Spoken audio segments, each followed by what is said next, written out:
Arabica coffee.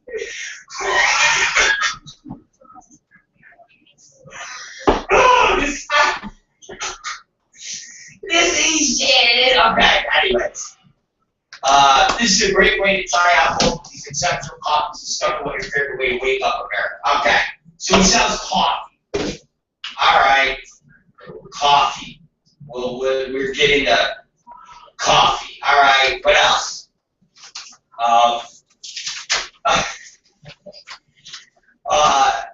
4-week food supply. He's got a 100. Okay, here we go. The Patriot Pantry is set the industry standard for delicious tasting nutrients, long-term food storage. 4-week food supply provides one adult with 128 servings of healthy, delicious, storable food. Morning, everybody. 28 days. Yes, because you never know. Morning, everybody. It might be a fucking nuclear. Morning, everybody. Rob Black here. Morning, everybody. Morning, everybody. That's what I say. Morning, everybody. That's all. Morning, everybody. Oh, man, let me get my stick here. Let me open my window. Let me spit. And let me welcome you all. Morning, everybody. I am Rob Black. Welcome to the morning's program. Morning, everybody. I am Rob Black, and welcome to the morning's program. Welcome, everybody. I am Rob Black, and welcome to this morning's program. This is called The Rob Black Show, and I am your host, Gentle Rob Black. That's what I'm referred to as, Gentle Rob Black. So, no more angry Rob Black. I'm Gentle Rob Black. Kind of like Gentle Ben. You've heard of Gentle Ben before, haven't you guys? I am Gentle Rob. So, I'm glad I'm here with you all, and I'm ready to be gentle. I am. I'm ready to be gentle. So, I had a relaxing weekend of gentleness. I had a gentle weekend of relaxation. And if some of you watch the night shows, you'll realize that I was not here. Yes, I was not here Friday night. Yes, ladies and gentlemen, I was not here Friday night because we were away. And let me explain. I told everybody where I was Friday, and I'll tell you exactly again where we were. I'll give you a little update. We had a date. It was date night. Okay? And went to go see, we went to go see, what's it called? Bill Maher. Friday night. Went to go see Bill Maher Friday night. And it was pretty awesome. So we went Friday to the, what's it called? Nokia Center. And I'll tell you something. I've never been to the Nokia Center. And I'll tell you, it was pretty good. I got to imagine they built that. Jesus Christ! Since the time I was away in jail, like from the time I went to jail, and now that I've gotten back, and in between that, they must have built this this huge complex down this Nokia area of this Nokia Center. So those of you who aren't familiar with this area in Los Angeles, it's down where the Staples Center is, and it's got Staples Center. It's got a whole bunch of restaurants, the Nokia Center. It's just a whole complex, and it's got outdoor performing areas where bands can play, and or they have events where they set up outdoor basketball courts and things of that nature, where I suspect they're for little kids to play, you know, during and before games.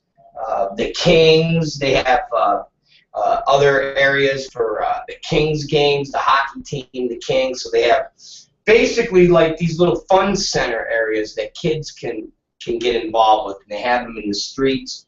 So this entire complex reminds me of a very small portion of New York City, where they have these giant jumbotrons, so to speak, and these giant jumbotrons play advertisements for upcoming events and things like that, and it's just really lit up, very bright.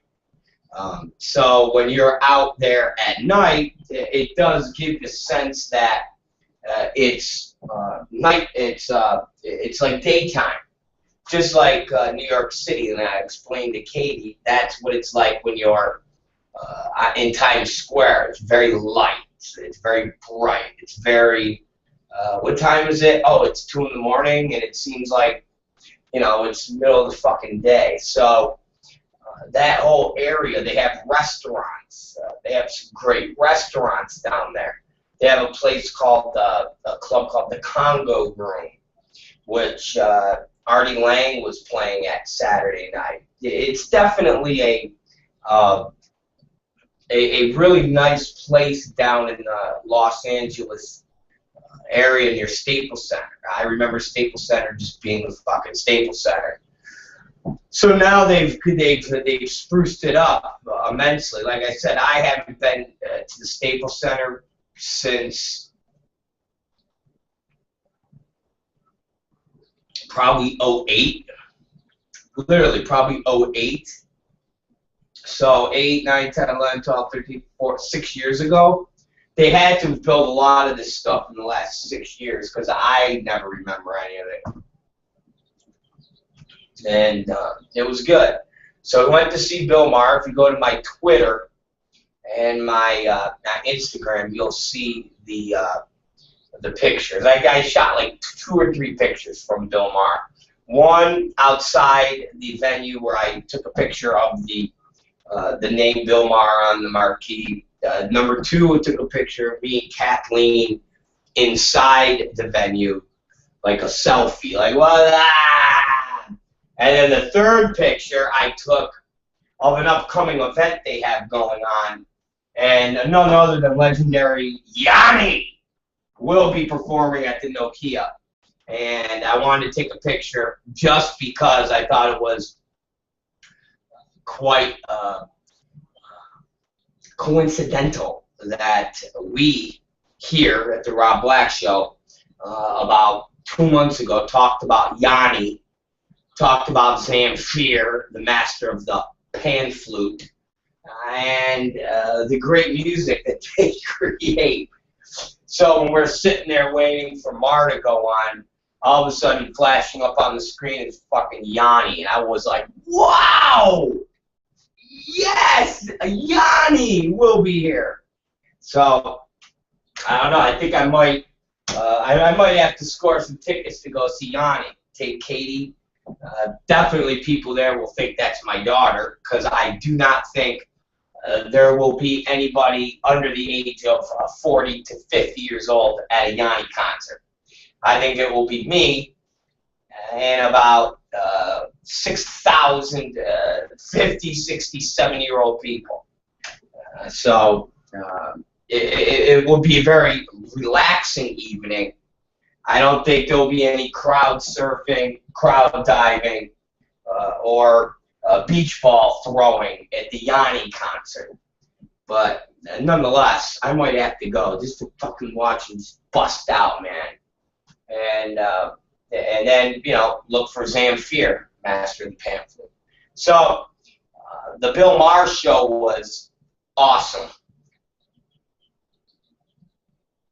And you can tell he's working on material for a new special, because he comes out and he has a notebook. So he has his notebook and he has notes, and he has the notebook on a like an easel or a like something a conductor would use, where you put your notes on, like a music sheet holder that you would put your music on, so you could fucking conduct the band. So he has that, he has his notes on there, and you'll see he flips the pages, and it's all current event stuff. It's all very current event stuff. He's got, I can tell, standard concepts on certain material, you know, whether it's some new takes on religion or some things like that. But most of this stuff is very current, very brand new, which is pretty impressive considering it was an hour, I think it was about an hour, hour and 20 minutes of just straight brand new material, just fucking current events from the Malaysian airliner to the upcoming congressional races. So it was definitely new, as in, oh, what happened this week? I'm going to throw it into my act. So it was good, man. That was the first time I seen Bill Maher live, and I'll admit it was really good. So if you guys get a chance to go see him when he comes back, or if any of you are listening in an area where he's coming to, go see him. It's definitely worth the money to spend. So that was good. Then we went and had dinner at this place next door to the Nokia called like Rock Bar or Rock Din. I don't fucking know. Something entitled like Rock Restaurant, and it wasn't like let's rock, like music rock. It was more like just the Rock Tavern something or another. So we had a nice window that was open, looking out to the people, and we watched. People watched, as they would say. I would have to imagine the craziest group of Los Angelinos that one could imagine. I mean, woo! Los Angeles is great, and there's no better people watching than going to Los Angeles and just watching the amount of people that hang out. And these are people that are going out. These aren't like wackadoo street people that you would see at Venice Beach. These are straight up people going out to clubs, mainly the Congo Room. Now, this night, Artie Lang wasn't playing. Artie Lang was playing Saturday. We went Friday. And the amount of Los Angeles Dodger fans that were going to the Congo Room that night was unprecedented. I mean, all was a sea of Dodger fans. And where this restaurant was, it was right across from an escalator from a parking garage. So you had constant flow of traffic, and then it was off the corner of one of the entrances to get into this complex. So basically, where we were having food, and let me explain that the dinner I had was stunning. Because they're a barbecue place, a steak and barbecue place. I had a full rack of baby back ribs that were beyond exceptional, and they were huge, like this big. So we sat there literally at like those bar sit style tables, and we sat there, and it was all glassed in window, and we watched the most amazing Los Angeles. I mean, like I told Katie, there's something, there's just something about Mexican women that I admire. And this being, no matter how fat they are, they dress like they weigh about 116 pounds.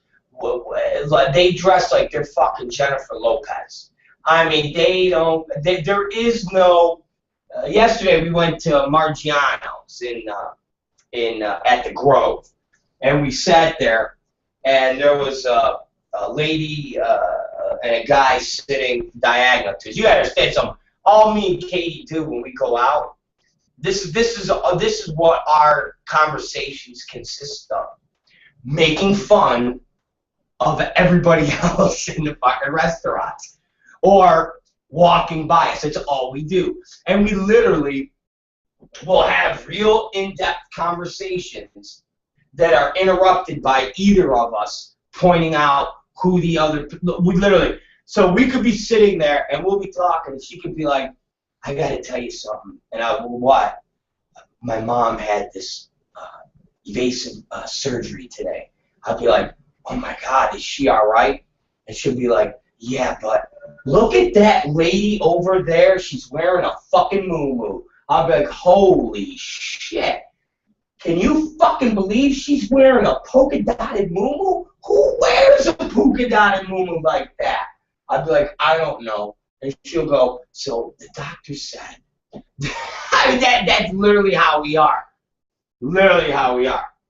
I'll be like, so listen, when we get done from here, and we have to then march 13 miles, we have to get into the car, we have to then drive. Oh my God, who wears a fucking Kango hat? Can you believe this guy's wearing a Kango hat? Who wears a Kango hat? And Katie goes, that guy does. I said, yes, that guy does, and I want to know who he is. And then she'll be like, so my dad's birthday's next month. That's literally how our conversation goes. And it's not even a, you're interrupting me. When we are at a restaurant or we are at Starbucks and we're outside, it is full-blown conclusion. It is a fact that no matter who's with us, no matter what is going on, it's going to be interrupted by people watching. That's it. So when we were at the Margiano's, there was this couple to the left of us, and it was weird because it was a young guy, long hair, wiry, and his date, his wife, his girlfriend, had to be 400 pounds, and from the back, you're thinking, oh, it's his fat mom.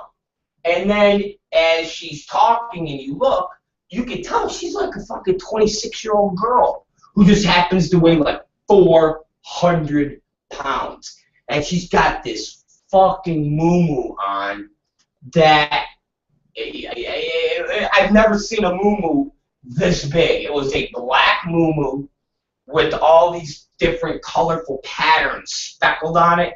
An amazing muumuu. And then like a shawl over the muumuu.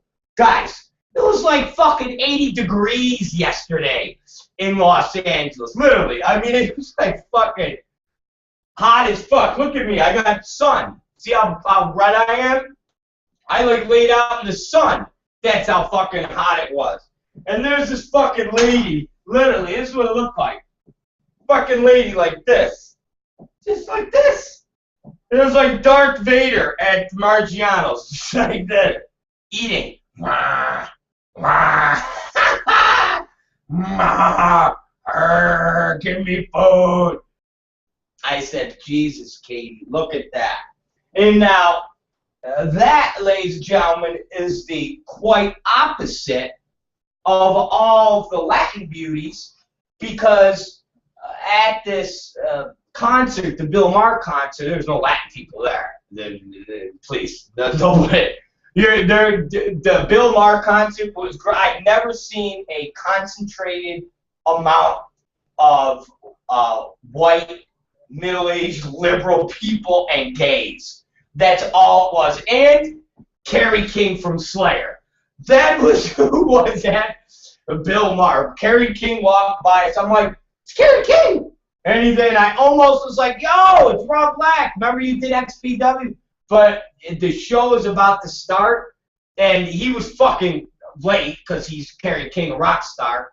And, of course, the show starts at 8 o'clock, and him and his wife or his girlfriend and their two friends, it's like 5 to 8. And they're like, and I'm like, hey! I was like, yeah, well, motherfucker, what are you making a grand entrance, you asshole? Get to your fucking seat. Now I'm like the usher. Get to your fucking seat so we can start the show.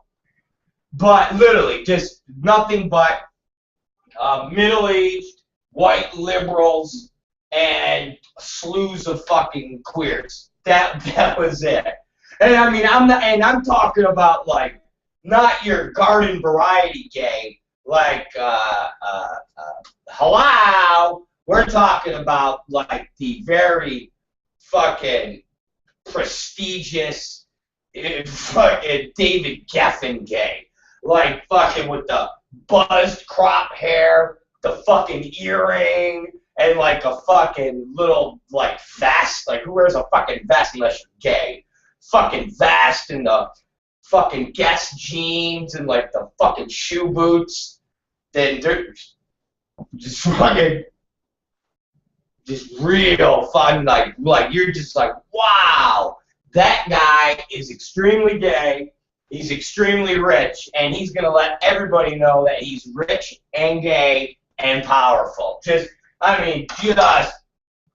fucking wine, fucking everyone. Like, wow, I've never seen this many fucking uppity homos ever. Like, the kind that would, like, beat you to death with their fucking look, you know, just like, get the fuck out of here, you fucking poor, white, fucking, trashy motherfucker. I mean, just straight up, just fucking, a lot of Anderson Coopers, very, very, and of course, me and Katie Summers had a field day. A lot of cripples, fucked up people, and not just like cripples like this, but like cripples, like Stephen Hawkins kind of cripples. That type of shit.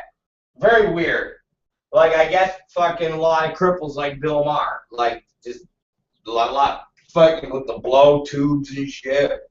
So, a lot of couples, very, very regal looking, you know, fucking the shoe boots and the full-on suits. Like, motherfuckers there with suits on and shit. Ties with their fucking wives that look like they're going to a fucking a ball, you know, just people like that just fucking walking. But then, of course, you have, as Katie would say, your fair share of fucking liberal trash there, like guys in fucking cut-off shorts and T-shirts and hair and ponytails, and they're like, woo! Woo! And she's like, you know, if a conservative had a comedy show, definitely there's no conservatives dressed like that. I'm like, you're definitely right there. I mean, there was a very good amount of fucking just your fucking liberal fucking cut off shorts with the fucking T-shirt and the fucking ponytails, like, woo! Woo! Legalize pot! Woo! Woo! And so that that was the feel. But back to my fat people and Mexicans. So when we're sitting there eating dinner and we're watching the outside window, and you have the conga room, and you have people going to the conga room, it is just something that is amazing, because Mexican women, and again, you gotta give them their props. They don't give a fuck how fat they are. They will wear clothes that a 100-pound girl would wear. I mean, they had women they would walk up, and there'd be like 5 of them going to the con, 5 Mexican girls, and they'd be all waddling up, and for some reason it's sexy, with skirts or like a whole one-piece spandex outfit, and it's like stuffing sausage into the sausage skin, and it's just bursting out, and you're just like, you know, that's utterly disgusting. But yet I know when I put that on the grill and it cooks, it's gonna fucking taste great when I eat it. And it's similar to the Mexican women. There's something sexy about it, and you know that when they take that spandex off and they just drip out of it from tits up, it's just going to be awesome. And the blowjob and just the big fat tits and just nothing down here. No, no. That's burritos and fish. That's a fish taco down there. None of that. But here up, we're talking about just lust. And they just parade. And here's the other thing I noticed, and I'm perplexed on this, and I asked Katie Summers as a girl. At what point does a girl look at a guy and decide that wearing a baseball hat at like the age of 30 and up is really fucking stupid? Seriously. Unless you're a world-famous rapper and you're making millions of dollars, who the fuck wears a baseball hat? Seriously, who wears a fucking baseball hat? So you're fucking 40 years old, dress shirt, dress jacket, pants, and a fucking baseball hat. Who dresses like that? I haven't worn a fucking baseball hat since I was in my early fucking 20s. I'm 40 years old. I could never imagine wearing a baseball hat for any other reason except to play baseball. To either play baseball, to cover my fucking hair, getting up in the morning to go walk the dog, or going to the beach again. All these things, you're wearing a hat for that purpose. But to wear a fucking baseball hat at 10:30 at night to go to a fucking club or go to a restaurant, who fucking dresses like that? You gotta be a fucking retard. Okay, so that's almost as bad as Armenians covering their entire body in cologne, and then when they think they've put enough cologne on before they leave the house, they put even more cologne on. Okay? That is what it equates to. So you literally sat there and just watched a sea of Mexican women dripping out of outfits. And the restaurant Katie Summers just hit me, it's called Rockin' Fish. That's where we went. And it was the best place to people watch. And I don't want to discriminate. There was a decent amount of black people that were going to the Congo room. Decent amount of black people. Decent amount of black people. And same thing. well, they always, all the black girls dress just always, black girls with the fucking tight clothes, but they're not as drippy as, I've never yet seen Mexican women that were in good shape, I swear to God. I've never seen a Mexican woman that has the body like Jennifer Lopez or that Sofia Balga girl on Modern Family. I've never seen Mexican women. And Katie says it's purposely done, that Mexican men keep their girlfriends and their wives looking like that because they don't want guys to hit on them. And I go, come on. She goes, no, seriously. She goes, they are encouraged not to be in shape. Because I made that comment when we were at dinner. After like just a half hour of literally going, I don't understand why all these Mexican girls are fat and why they dress like they weigh 100 pounds. I go, you would think one Mexican girl would just look at her friends and go, I'm not going to be a fat fuck like you guys. Sorry. And why are you all wearing those clothes?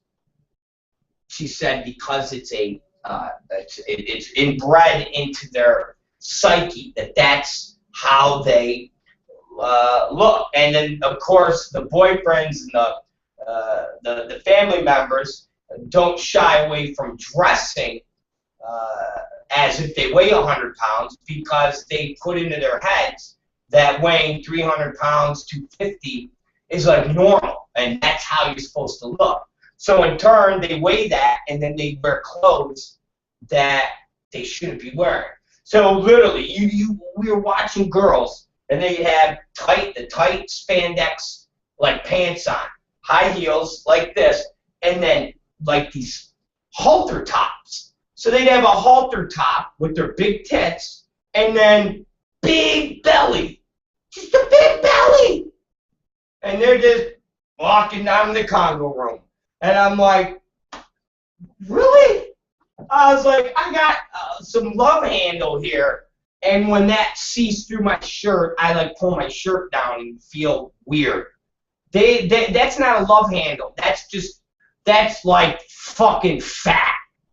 But nonetheless, they have it. They wear it proud. So I got to give Mexican girls credit, Latin, whatever, any of that region credit. They don't shy away like them white girls with the fucking muumuus. They will straight up wear clothing that is way too revealing for their fat asses to be in, but they don't care. They love the spandex pants. They love spandex pants. Literally, they love spandex pants. Asses this big, and they love wearing those stretch pants right on there. And you're like, don't they realize that it is so fat? And you look and go, that girl's got spandex pants on. And the cunt, it's like they pull the pants up, so they got the cunt. So you got the cunt here, and then all the fat here that we call a gunt. It's fat and it's a cunt, so it's a gunt. It's kind of like when a guy has cock fat, and he's got the big fat over his cock, and the girl has to push up the fat to get to his fucking little cock. The girl has the same thing. It's a gunt. So the gunt is right here, and they pull the pants up over the gunt. What the fuck is that? What the fuck is that? What is that? What is that? Nonetheless, the gunt and spandex pants go hand in hand. They love it. They fucking love it. So I gotta give them credit. They don't shy away from wearing those types of clothes. Nope. So if you want to have a good people watching time, go to Rockfish.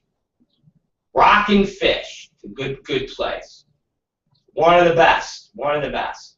And there's all sorts of restaurants down there. So, in conclusion, the Friday night, the Bill Maher show was awesome. The Staples Center, LA Live area down there is awesome. If you're from out of town and you ever get a chance and you come to Los Angeles, go there. It's a great time. If you're from LA and you haven't gone and checked that area out, go there. It's a great time. You won't be disappointed. And then, if you have time the next day, go to the Grove. I went to the Grove yesterday, out where the farmers market is, the Grove. And here's my comment about there. One, I've never seen more Chinese, Japanese, Oriental. I've never seen more passengers of the Malaysian air flight than at the Grove. I don't know why. Maybe that's just the proximity is to Chinatown. I don't fucking know, but tons of Chinese, Japanese, Orientals, okay, Asians, tons of fucking Asians. Never seen so many Asians, and they're all Asians with money, 100% Asians with money. Because when we sat at Maggiano's, literally just Asian table after we had Asians next to us, and again, you could tell they had money. They were dressed in designer clothes.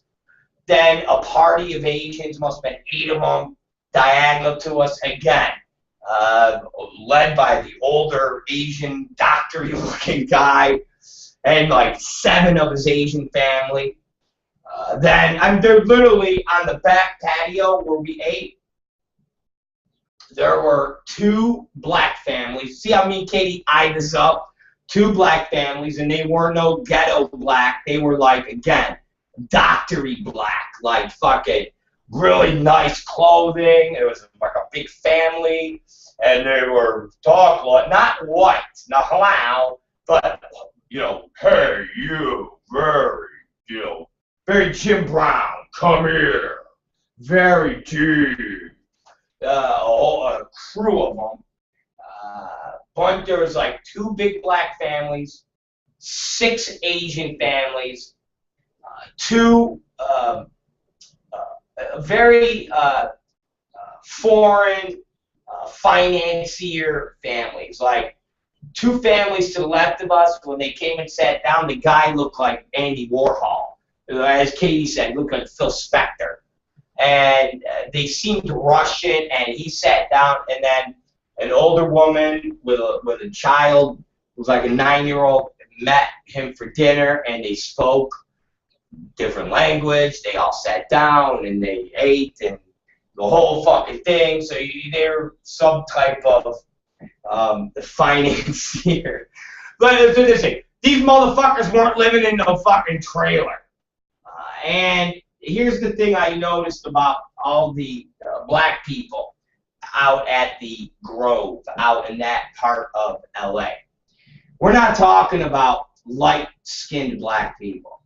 Literally, we're talking about purple. They were so black, we're taught like Nigeria, like Africa, like National Geographic fucking black. Swear to God. Again, never see that in the fucking Valley. Never see that in North Hollywood. You don't see that in NoHo. You don't see that in Studio City. But in fucking LA, like fucking the Grove, deep LA, Farmers Market, that area, Beverly Hills, this is where like we are. The black people, I'm literally, at one point we're walking on the Grove, and I go, Katie, look at that girl. Look at the girl. She's like, where? I go, to the right. Look at the girl. And she goes, oh, my God. I go, have you ever seen a woman that black? And not like with loincloth on. We're talking about with the fucking Gucci purse, and but again, very, very rich, but scary black. Like, and not scary like she's gonna rob you, but like maybe there's a defect in her chromosome to make her look that black. I've never seen anybody that black. Like fucking tar black. I can't describe how fucking. You sit there and go, okay, this black Rob. I go, blacker than that. Blacker than that. Just like literally, she walked by us, and I went like that, and then I had to turn around and just go, look how fucking black that girl is. Look at that. How did she get that black? Like, oh, how do you get that black? And I would say there was 5 other black people that black. Never in my life, unless I'm looking through National Geographic or I'm watching a fucking TV show on Discovery Channel and they're talking about the lions and the cougars out in Africa, and all of a sudden up from the fucking bush is a bushman and his bush family, and they got fucking plates and shit in their mouths and their nose, and they're like, oh, and you're like, that motherfucker's black. That's the only time I've ever seen motherfuckers that black. And the Grove and fucking Discovery Channel in the wild outdoors. That's the only 2 fucking places. All right. I literally, as this lady walked by, I was going, where's the fucking lions? Why are we gonna wake up? Because really we got into a plane crash. It's lost, and this is all fake, and the covers are gonna go down, and we're really in the jungle, and we're gonna get killed. Kay started laughing. I said, seriously, look at that fucking guy. I mean, I just kept. It was probably at 15 minutes because like I said, 2 more people went by that were that black.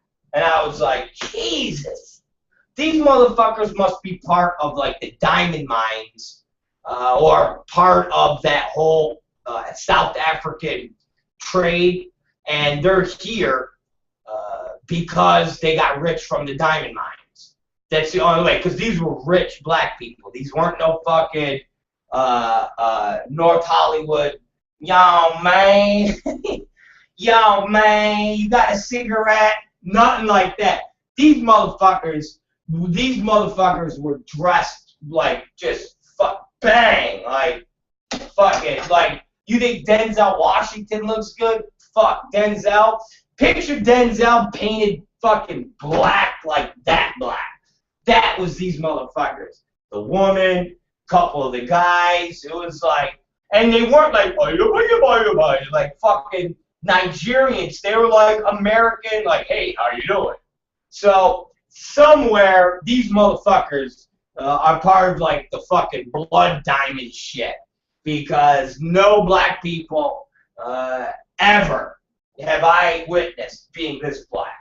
But at the Grove, so the Grove has black as tar black people, and the all 255 passengers of the Malaysian airliners are at the Grove.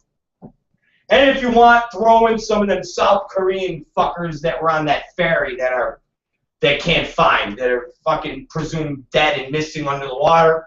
Nah, they somehow got on that fucking airplane and flew over to the Grove, because that's all that's it. Me and Kay were the outsiders.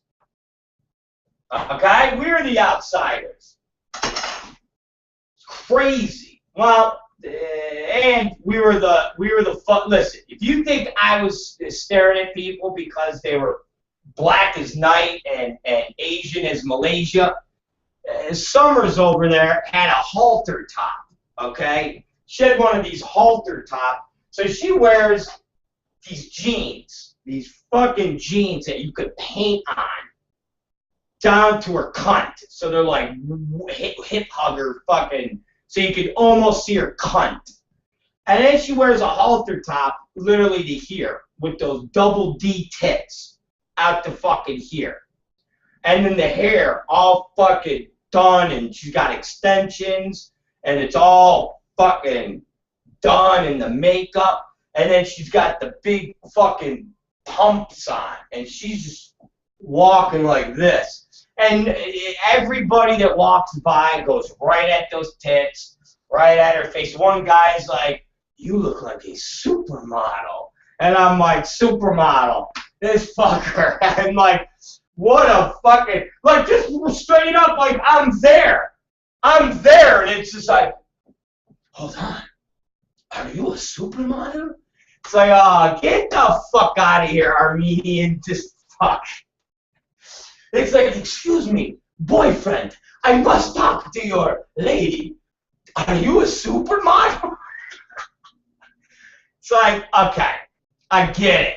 You guys want to fuck my girl, but I'm here, asshole. All right, you guys, excuse me, sir. Yeah, what can I do for you? Can you step aside so we can talk to your supermodel girlfriend? and here's me with my Starbucks. Yeah, go ahead. And I just stand up to the side. Yeah, go ahead. Talk to this supermodel. We're walking. The guy, I love the guy. And I kept calling Katie that all day. Supermodel, come here.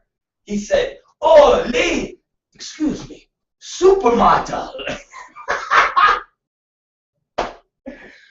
So, oh, that's it. No matter you walk, and it's just fucking, you just walking. And I literally, I go, everybody walks by, even the women. She's walking, and the women are just like, just looking at her. Because not just the tits, but the waist. Because she's got the little waist where she's not anorexic, where it's like, ugh, that girl's too skinny, and she's not fat. She's just that right 113-pound fucking frame with the boots and just with the things, and where it's just like, she's on the catwalk. I'm a martyr, you know it. I mean, when I do my little turn on the catwalk. And she's like, right said Fred, I'm too sexy for this grove. I'm too.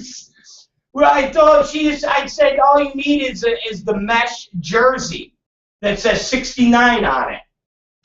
So I'm a martyr, you know it. Oh, fuck. We go up to the one cafe, and we're sitting there, and she's like, "Can I get some Merlot?" And the guy was named Steve. He's like, "I gotta tell you, man." He looks to me. He goes, "I gotta tell you, I don't know how you do it with her beautiful eyes." He's referencing her tits. And I'm like, "Yeah, it's supermodel eyes. It's amazing, man." I'm like, am I here?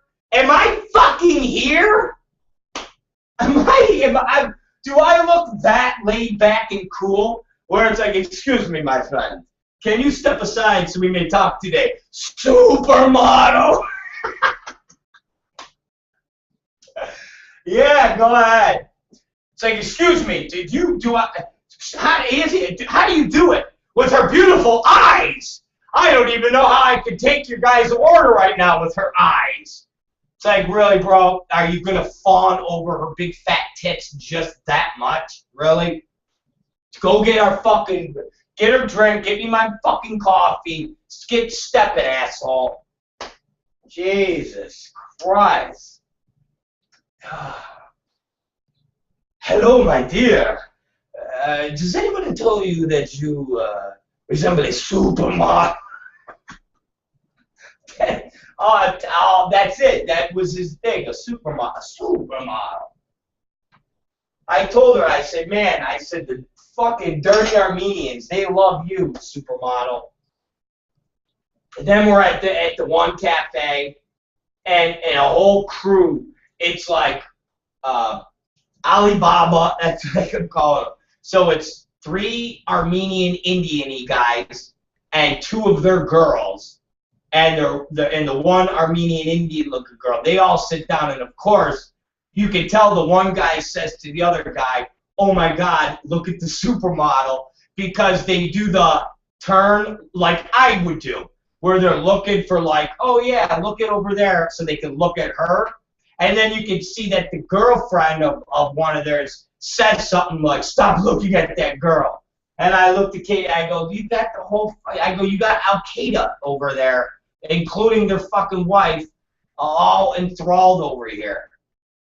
Supermodel. She's just like, then she like pivots. She's like, really? I said, oh yeah, yeah. I said, okay. I go, that's when we get ready now.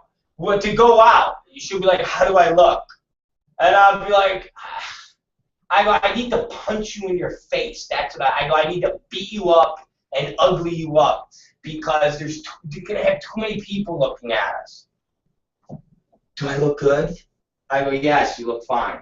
And like I said, it's not just the tits, just even like the pants and the whole outfit with the stomach. She loves to wear shit that shows off her fucking stomach, and that's I think that is very sexy for guys, seeing all of the stomach. I think that's why Mexican girls expose their stomachs, and they figure guys like big fat stomachs. American guys don't like big fat stomachs. Mexican guys like big fat stomachs.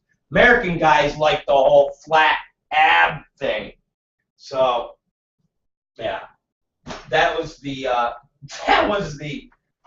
supermodel. Excuse me, sir, can you please step back while we talk to the supermodel? Yeah, go talk to the supermodel. And when you're done talking to the supermodel, tell her let's go. I want to go eat now.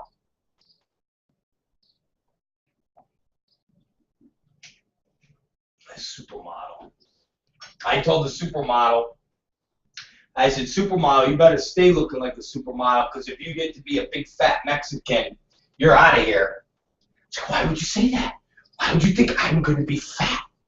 Because they all get fat. So they all get fat. She goes, well, I would still love you even if you weighed 250 pounds and had dreadlocks. And I said, yeah, well, I don't love me weighing 250 pounds with dreadlocks, okay? That's fat. No fat. I'm done with fat. I dealt with fat. I was fat for fucking a decade. No more fat. No more having the look of having self-respect that is about -0.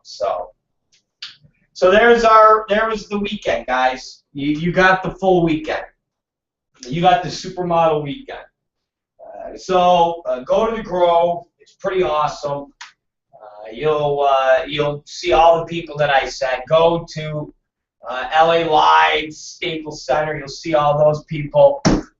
And then you come back to the valley, and then you just see your run-of-the-mill shit.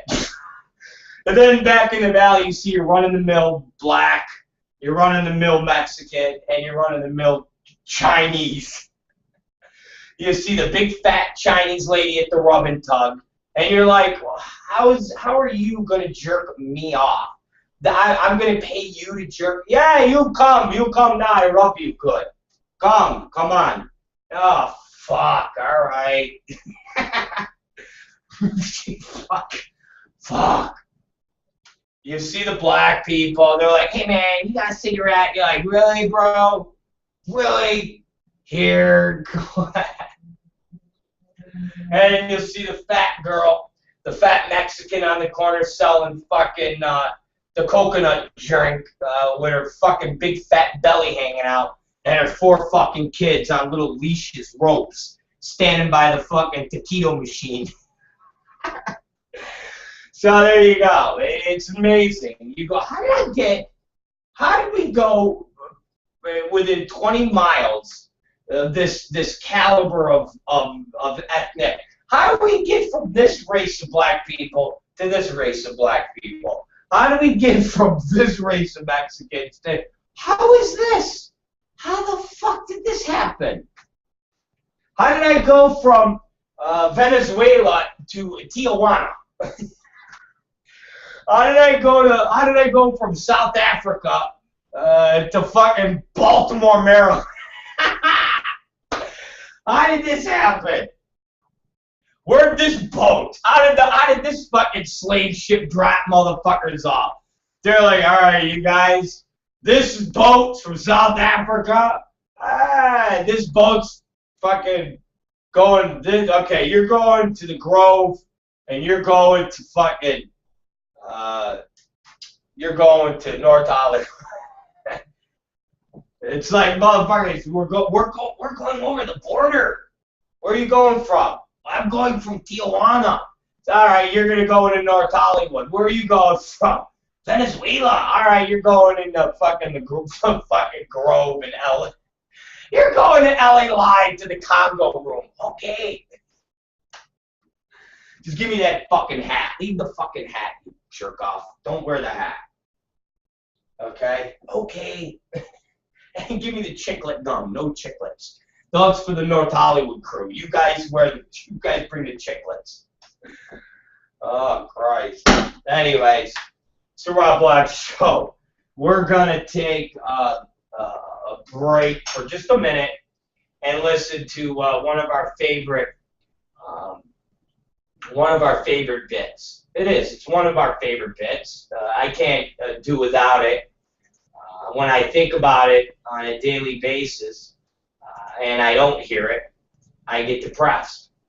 And that being something that we call Nate Silver and record keeping and his record keeping company with Jessica Drake. So we'll be right back. Oh, Jesus. I thought I had to fart, but if I pushed harder, I would have shit my pants. Anyways, it's Nate Silver. Tell me the message or something, right? Because you're doing something trying to impress people, fucking foreign bodies. Is that it? It has nothing to do with it. Oh, it had nothing to do with what? The fact that you had foreign bodies in there? Correct. Correct, okay, good. So you're not lying to me about fake tits. I've never heard. Yes, you just did. You said they weren't. You fucking lied to me. What? I don't. I never said anything of a kind. You never asked me, I never told you. Or maybe you asked me, but I never lied about this. I'm a liar, who cares? So, they look ridiculous. Get rid of them, why don't you? Anyway, you know. That's none of your fucking business. It is. They look stupid. I'm just telling you. It's just an appraisal. Keep them if you want. They're stupid. See if I give a fuck. You know, but they're too big and they look stupid. They look like some Vegas bitch. They look like a Vegas whore. And you go around sashaying around in your tight clothes and stuff. I won't stand for that anymore. I don't walk around. I don't walk around in tight clothes. I stay at home for most of the time. Public and it's a fucking embarrassment to me. You look like a fucking bitch on heat. And if you get raped by a pack of niggers, it'll be your fault. Alright? Because you provoked it. You are provocatively dressed all the time. Your fake boobs until you have to show off. Tight outfits and tight pants so that you see your pussy from behind. And that clean thing today was enough. That's provocative. Okay? I'm telling you. I'm just telling you the truth. I don't like it. I don't want that woman. I don't want you. I don't believe you anymore. I don't trust you. I don't love you. I don't want you. Okay? Okay. Stay in the fucking house. I'm not giving it to you, but I'll let you stay there. Okay? And I will take care of my child, but I don't want you anymore. Man, Tell me the message or something, right? Nate's rough. He's rough, man. That Nate Silver and Jessica Drake, they're rough on people. Talking about foreign fucking bodies and shit. Jeez. Oh, man. All right, I wanted to bring up something that I gotta tell you, I'm proud. I'm proud. Well, it's a segue. Proud to be an American. Okay, I feel like fucking Toby Keith. Okay, feel like fucking Toby Keith right now. Okay, I feel like I feel like Toby Keith. I do. I feel like Toby Keith at this moment of being proud to be an American. But anyways, aside from being proud to be an American with Toby Keith, let me explain. Yesterday was Passover, if I recall. And what that means is it's the day that the Lord Jesus Christ rose from the dead. Sounds so stupid. Just think of that into itself, you guys. Think about that. Just think about that that sentence that I just said. Seriously. Think about that sentence that I just said. Where else does that make any sense in any modern day's conversation, where we're actually talking about something and referencing somebody being risen from the dead? Somebody being a zombie, basically. That's what we're talking about. Somebody being a fucking zombie. And we say it with such, oh, well, today's the day that Jesus rose from the dead. Really? So you're just saying nonchalantly, like, today is the day that a man who was dead for 3 fucking days woke up, had a heart beating again, brain function, had fucking wounds, all fucking stuck. Remember, not just the crown of thorns. When you hear the story of Jesus, and they get him up for his burial, and they took the crown of thorns off, washed off the blood. If you guys watch the Mel Gibson movie, which everybody says was a very accurate portrayal of him being beaten, and you talk to religious scholars about the crucifixion and the fact that the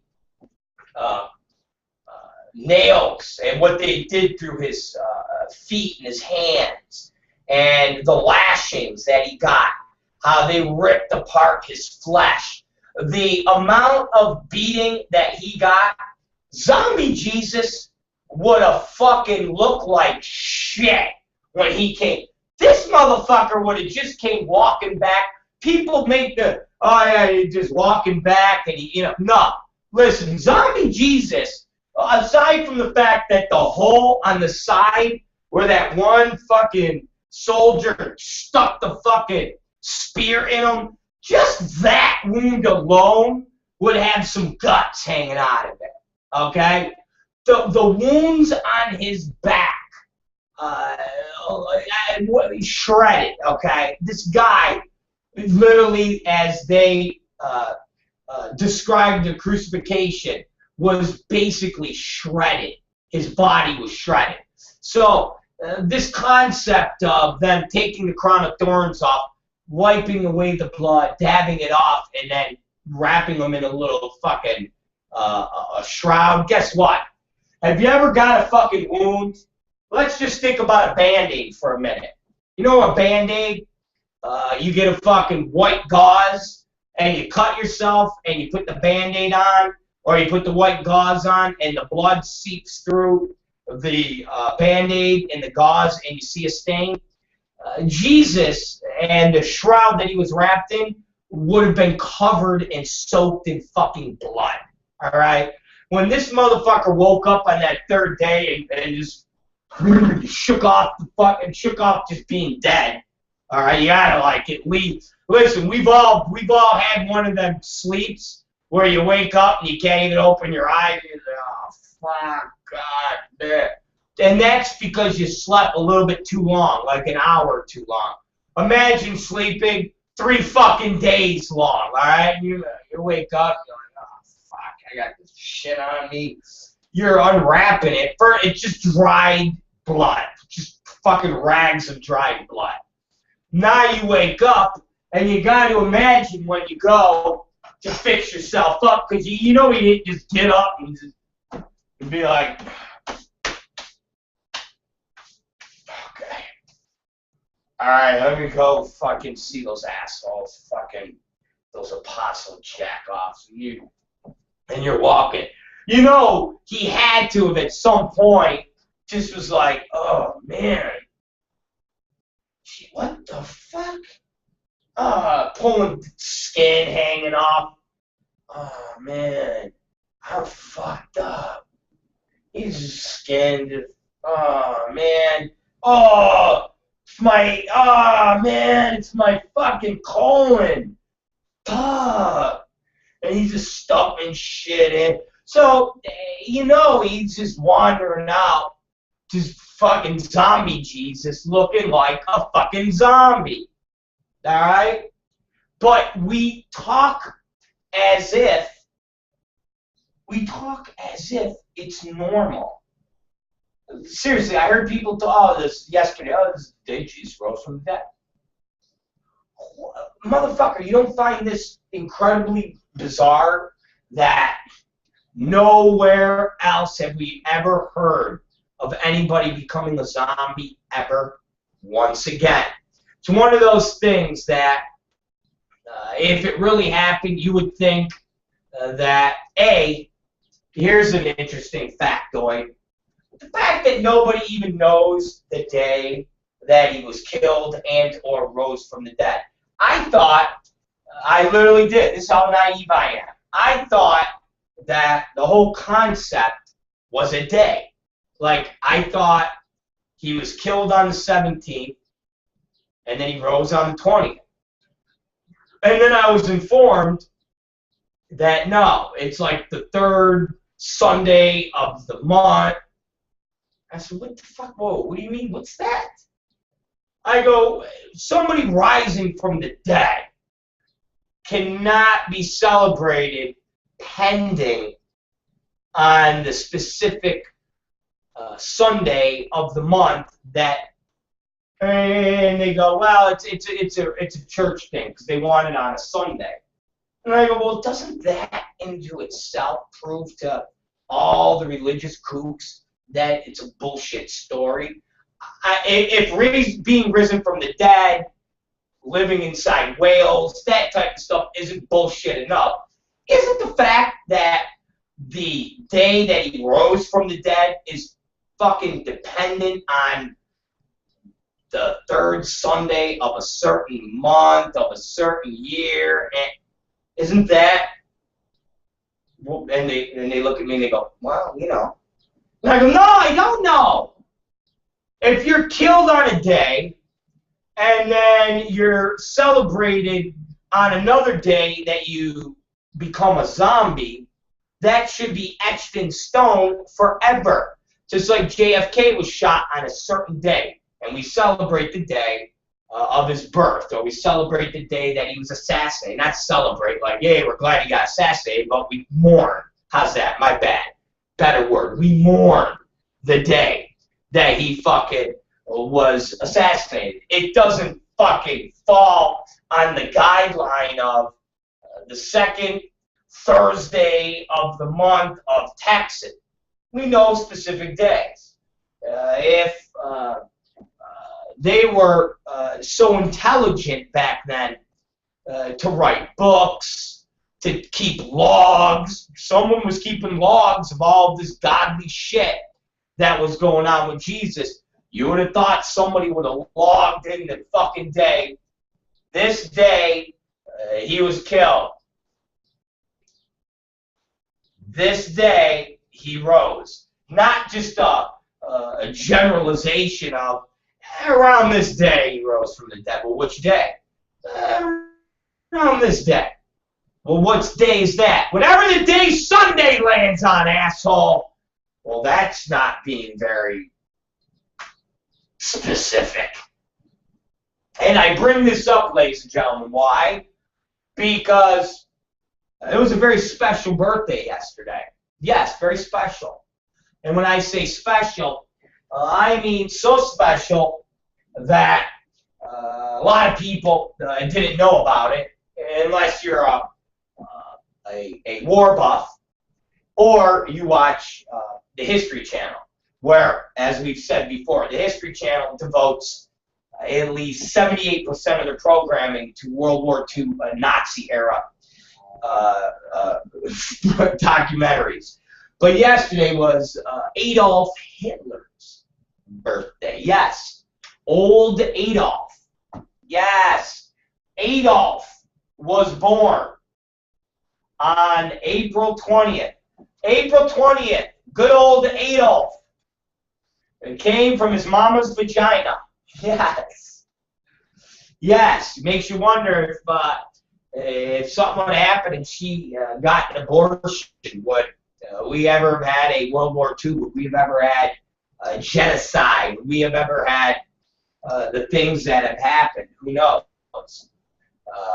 Do you believe in that type of butterfly effect thing? Or would you say, well, if she didn't have the kid, there would have been another Hitler-esque person? There would have been, because life is exactly the way it is and everything is already pre-mapped out. There is no, well, if you change this one little course, then everything in its path gets changed. Or do you believe that we were destined to have what we had because the natural order was already laid out like that? Who knows? We could debate that all day. But anyways, Adolf, and his birthday was yesterday, and I thought to myself, that's some serious conspiratorial shit and some Illuminati type shit to have Hitler's birthday on the same day that Jesus rose from the dead. And that is when I was told, well, Jesus rising from the dead is different every year. And I was like, whoa! Whoa! That don't make sense. You better fucking pin down one specific day when we had zombie Jesus and not this roundabout area. Because as of right now, the craziest coincidence has occurred, and that coincidence is a man by the name of Adolf Hitler was born, and he was a German who killed Jews, and he killed a lot of Jews, and his friends killed a lot of Jews, and they killed millions of Jews. And coincidentally, on that day, Jesus Christ was risen from the dead, and he was put in that coffin, and he was killed by Jews. And I found it pretty amazingly coincidental that Jesus was killed by Jews and rose from the dead as a zombie and came back and showed all the Jews, hey, look, assholes, I am the Son of God.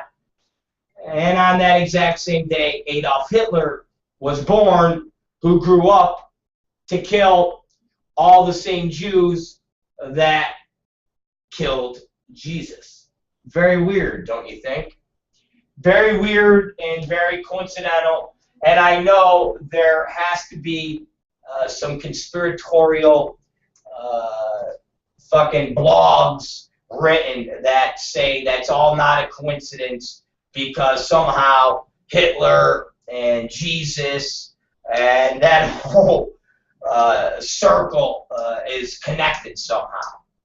One way or another, that is connected. And then I would say to them, well, if that's the case, where does 420 come in? Because it was also 420, so that would mean that at some point somebody was smoking fucking weed, okay? Somebody was smoking weed before they killed Jesus and gassed Jews. They were smoking a bong. Somebody was smoking a bong and said, hey, you know, today is the day that the Jews killed Jesus. And he went, shit, you know, today's the day that Hitler was born, and another guy went, and another guy went, 420, fucking A. How did that go into the factor of this circle of friends, this triangle of love? How did that happen? And then again, I was corrected and to say that you'll never have Hitler's birthday. Well, I say never, but there's a chance that you won't see Hitler's birthday on the day Jesus rose from the dead for a while, because it happens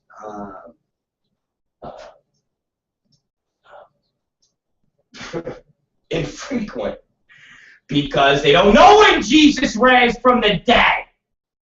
It's a roundabout way. When did he raise? We don't know. We just want to celebrate it on Sunday, and we want it to be that third Sunday of the month. And when we do it, everything will work out all right.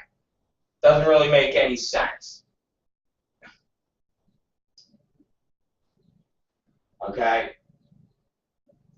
And as the crippled Dan said, he was naked. He was just wearing a cloth around his waist in pictures in churches. Otherwise, people would be kneeling before some dude's wang.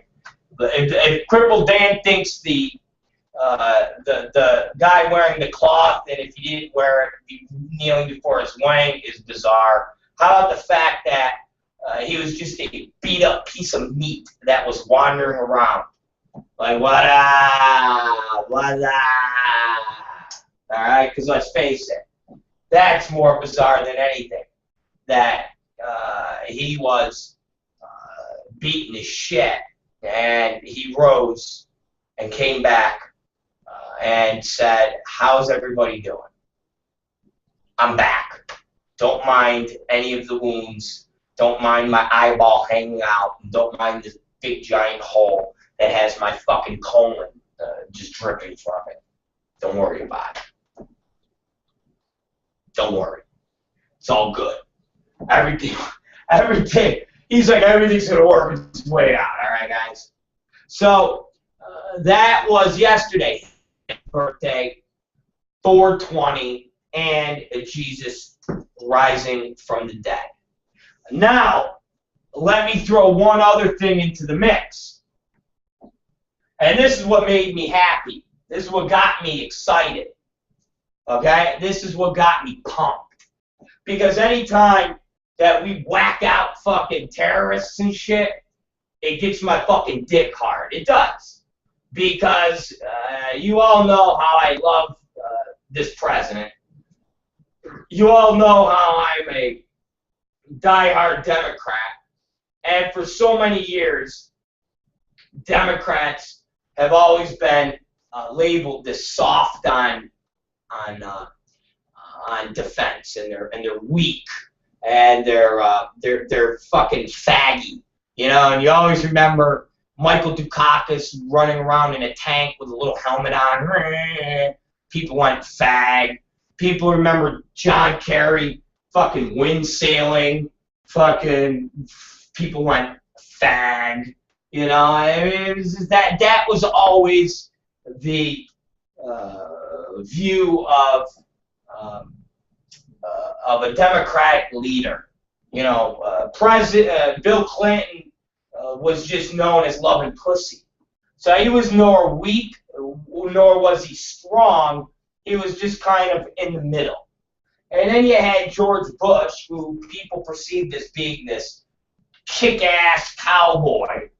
You know, even though our biggest terrorist attack that has ever happened in American soil happened under his watch. 9/11 was under his watch, after he was warned by the Clinton administration that something like that could happen. But regardless, people looked at him like this tough-talking cowboy. You know, he went to the World Trade Center with the bullhorn and said, "Can you hear me? America, hear me!" And everybody went, "Yay!" And he said, "We're going to get them terrorists, we're going to get Bin Laden, dead or alive," which he never did. and people went and got, Dixie Chick records and stomped them. And they said, "You don't like President Bush," and they mashed them up. And Toby Keith, would sing songs. America's the beautiful, and Bush is the best. And if you don't like being a Republican or George Bush, you're just a piece of shit traitor. And at the end of the day, and after 8 years, people realized that we were no more safe than we were under anybody else. Actually, we were less safe, considering that the worst tragedy and worst terrorist attack happened under Bush. The fact that he couldn't and never got bin Laden. The fact that he didn't do a fucking thing when it came to terrorism and when it came to stopping it. And the only thing he did was put billions of dollars in his friends' pockets by the name of Dick Cheney, Halliburton, the industrial military complex. All these things were under Bush. Nothing had to do with killing terrorism or anything like that. And President Obama comes in and he takes out Somali pirates right in their fucking head. He takes out bin Laden right in his fucking head. And then he does these cool things with these little flying robots called drones. And he literally flies them all over the world. And when I say him, he does. It's not like he's sitting in the White House going, but close. And these drones will blow up terrorists. Shit, they even blow up suspected terrorists. They even blow up friends of friends of friends that are terrorists. And they go, "You killed a civilian." And we go, "Well, they shouldn't be near that terrorist guy." And they go, "But that guy wasn't a terrorist. He wasn't a terrorist. It was his friend that was a terrorist, and his friend lived 30 miles away." And, well, hey, our terrorism ratio and radius of what we do is about 50 miles. So get the fuck out of the way of a 50 miles of your friendly neighborhood terrorist, and we won't kill you. So, Jesus Christ, 5 days ago, maybe a little bit longer, you had an Al-Qaeda group, okay, that were in Yemen, all right? And what they did, I'm serious, it's very weird, but this Al-Qaeda group in Yemen, and it was called the AQAP, and they were, and I say they were because Obama fucked them up. They were this Al-Qaeda group that worked in Yemen, okay? And they had all come together in this place called Nazir al-Washishi, okay? And they were listening to this Nazir Washishi, and he's the crown prince of Al-Qaeda in the Arabian Peninsula. And they basically were having like a party. Literally. They were all having a party in Yemen. And they busted out video cameras. Like, as you know, everybody's got a fucking, cell phone recorder. Everybody's got something. And so they're filming themselves acting fucking terroristy, like uppity. They were all getting all opiumed out, and they were all screaming, fucking, "We're gonna kill America, fuck you, Obama, you fucking monkey." I mean, they were going nuts. Literally, they were going nuts. And like last week, this video came out of them dancing around in Yemen saying, you know, our numbers are growing, we're gonna fucking fuck you, go eat your fucking watermelon. I mean, they were horrible. Well, this got out, and people said, oh my God, Mr. President, what are you gonna do? Oh my God, America, what are you gonna do? And listen, our president is very cool, he's very calm, he's very collected. And he put down his Newport. He did. He put down his fucking Newport. He took a swig of his Colt 45 and said, fuck the Colt 45. We always joke. He put down his fucking glass of fucking Hennessy. Seriously, of some Hennessy. And he said, listen, baby, all in due time. That's all he said. Well, guess what, ladies and gentlemen? Last night was all in due time because on Hitler's birthday, on 4/20, go figure, and on Christ's zombie raising, the United States carried out, and this is what is quoted, a massive and unprecedented drone attacks on Al-Qaeda. Yeah.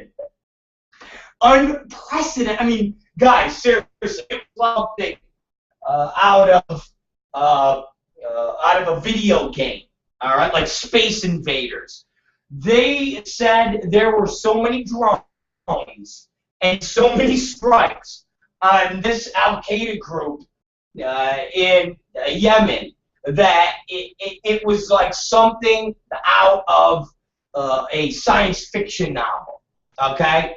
That, my friends, is what happens when you fucking dare the President of the United States to put down his Hennessy and his Newport and step up. I mean, that's what they were doing. Al-Qaeda was like, come on, monkey, come on. He was like, all right.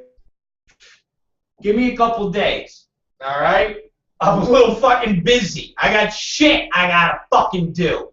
And last night, I quote, massive and unprecedented. All right? They killed 65 suspected Al-Qaeda militants. 55 on Sunday and Monday. Okay? The other 10 were killed in a drone strike. And then it goes, they also killed 3 civilians. That means 3 civilians was about 30 civilians. A high-level office of the Defense Department said the scale of the strikes against the Al-Qaeda affiliate is massive and unprecedented. Listen, you know that your president and your Democratic president don't fuck around. When he's doing shit that military leaders are saying is massive and unprecedented, okay? So George Bush can take his fucking megaphone and talk to the very people that he basically had a hand in killing by doing nothing on 9/11, and basically shove the megaphone up his ass. We've got a president who does shit that they label massive and unprecedented. They like fucking drone him. They're like, Mr. President, we seen one of the Al-Qaeda operatives pulling his pants down and mooning you. He what? Yeah, he mooned you and called you a spear chucker. Oh, shit. Oh, no, he didn't. Oh, fucking no, he didn't. Oh, hit him first. Hit that nigga first. He's Billy D. He's with his Hennessy. He's like, oh, hit that nigga first. Fuck. Unprecedented. I love that word, unprecedented. When you're killing motherfuckers and somebody uses the word unprecedented, that's some serious shit. That's serious shit. Unprecedented. We're going to fucking take a massive and unprecedented attack on you. What's unprecedented? Well, we're going to fucking drone you in 2 days, for 2 days straight. Okay? And we're going to just blast the fuck out of you. Okay? So, the pre-dawn drone strikes targeted a mountain ridge in the southern province of Aden. The official said it's the same area where scores of followers of the Al-Qaeda in the Arabian Peninsula had gathered recently to hear from Nazira al-Wasyabi. I told you guys that's like the main guy. Head of the terrorist network's Yemen branch. A global organization's crown prince.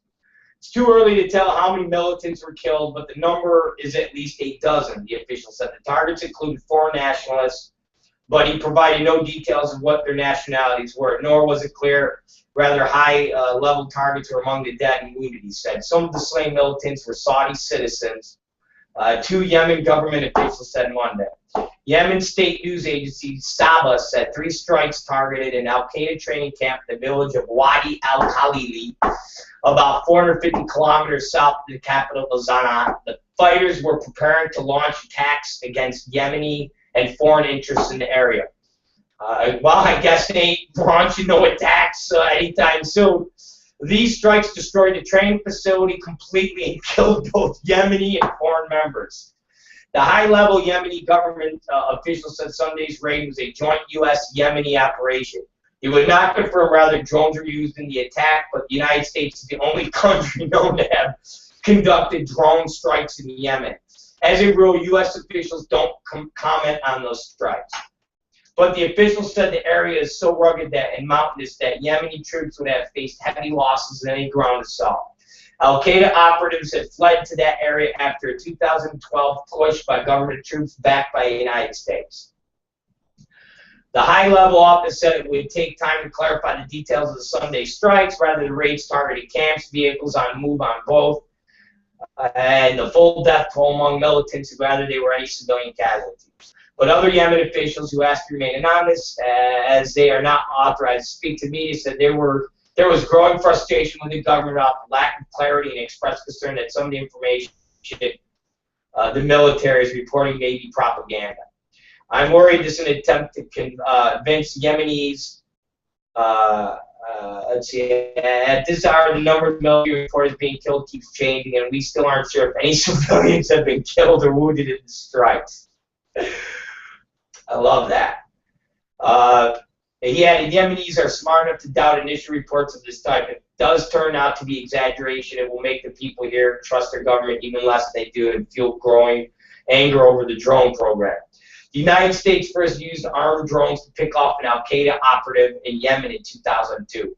Strikes are suspected Al-Qaeda figures resumed in 2009 with more than 92 drone attacks since then, as well as further 15 U.S. strikes using other forms of weaponry, such as cruise missiles, according to a count by the New America Foundation, a U.S.-based think tank that tracks the raids. As of Monday, U.S. drone and airstrikes have killed an estimated 735 to 965 people in Yemen, of whom the large majority were militants, but at least 81 were civilians, according to the New American study. So what? So there, we've killed like 753 to 965 fucking militants in Yemen, and out of them, 81 were fucking civilians. It's not a big deal. Big deal. It's not, no big deal. No big deal. Please. No big deal. Anyway, so that happened yesterday. I wanted to celebrate that. That's what I wanted to celebrate. Not Hitler's birth, not Jesus, rising from the dead and being a zombie, and people are completely fine with the fact that they say it like, yeah, today's the day Jesus rose from the dead. Really, a dude rose from the dead, you believe that? Or 420, because I don't even smoke weed no more. Yesterday is the day that I celebrated President Obama for a massive and unprecedented drone attack. That's what I celebrated. Because anytime our president drones motherfuckers and just kicks the shit out of terrorists, and people get all pissy and say that this president is a little war happy at times when it comes to blowing shit up and not sending our troops, but the fact that he likes the drones a little bit more than any president has ever. I love that. Because again, I like when Democrats are perceived as weak. I like when somebody goes, "Hey man, you Democrats got a little happy trigger with your drones." Like, fuck yeah! I'd rather have a motherfucker get a little happy with a drone than a little happy with the pen and the phone to send our fucking kids out to fucking war. I'd rather have our president go, "Listen, instead of sending 4,000 troops to Afghanistan, we're going to send 100 drones, and they will do what we need them to do, and we don't have to send 4,000 kids there." And everybody should applaud that. Anybody who has kids that are in the military, and the fact that our president has done such a phenomenal job with handling the military and basically setting it up where we have the same strength, if not stronger defense, when it comes to keeping America safe and going after terrorists, and we don't need to send our troops on the fucking ground. And this president is the one that got us out of Iraq and got us out of Afghanistan. He's brought in most of the troops most of the fighting troops have come home. There is not a war that is still going on. Our soldiers that are over in these areas are there as peacekeeping / training soldiers. And let's face it, when's the last time you heard of one of our soldiers being killed in Afghanistan and in Iraq? Seriously, no bullshit. When's the last time you've heard of our soldiers being killed in Iraq or Afghanistan? And that, and the sad thing is that we were so used to killings happening on a daily basis that we became numb to it. So when we didn't hear the killings, nobody really commented on that. But I remember a time when every single day you would see a list of soldiers that were killed. That was all under the Bush administration. I remember every day we would hear about soldiers coming back and debates on the funerals and taking pictures. And again, when have you heard our military soldiers being killed in Iraq? Far and few between. And that's because President Obama has stopped those wars, brought our troops home, and has filled it in with drones. Fuck, we're not. Our country ain't fucking weaker. Shit, if somebody would tell you our fucking country is weaker, they're out of their fucking minds. Our country's stronger than it's ever been with our military. We got more capabilities to fuck people up now than we ever have, and this president uses them. Massive and unprecedented. Remember those words. Massive and unprecedented. All right? We don't send troops in. We don't send soldiers on the ground to go in there and fight, because that's how motherfuckers die. All right? Motherfuckers die because these crazy fucking Middle Eastern fucks strap bombs on little 8-year-old children, and they walk her into a military base and blow it up. No. Our president realizes that, and he took our soldiers out and replaced it with these little flying spaceships. And these little flying spaceships do something that is called unprecedented and massive. And that's what I like. I like to hear the words massive and unprecedented, especially when we're going after terrorists. It makes me feel good. Tell Toby, you notice you don't hear the Toby Keats and your country bumpkin assholes singing for the black man, do they? You don't see the fucking Toby Keats and them making a business out of fucking dancing around for the United States of America anymore. Why is that? Why is it that all the same country bumpkin assholes that made their little fucking career, their big pushes, singing about America, singing about killing people, singing about red, white, and blue, why don't they do that same shit with this president? It's the same country. We're still fucking proud to be an American. Why don't you see that anymore? Oh, because that would mean support for the black man.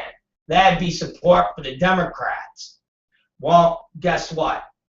Unfortunately for all you bumpkin hillbilly motherfuckers, this black president, the Democrat, is a lot stronger and tougher with our defense than you country hillbilly pussies, okay? Country hillbilly pussy Republicans.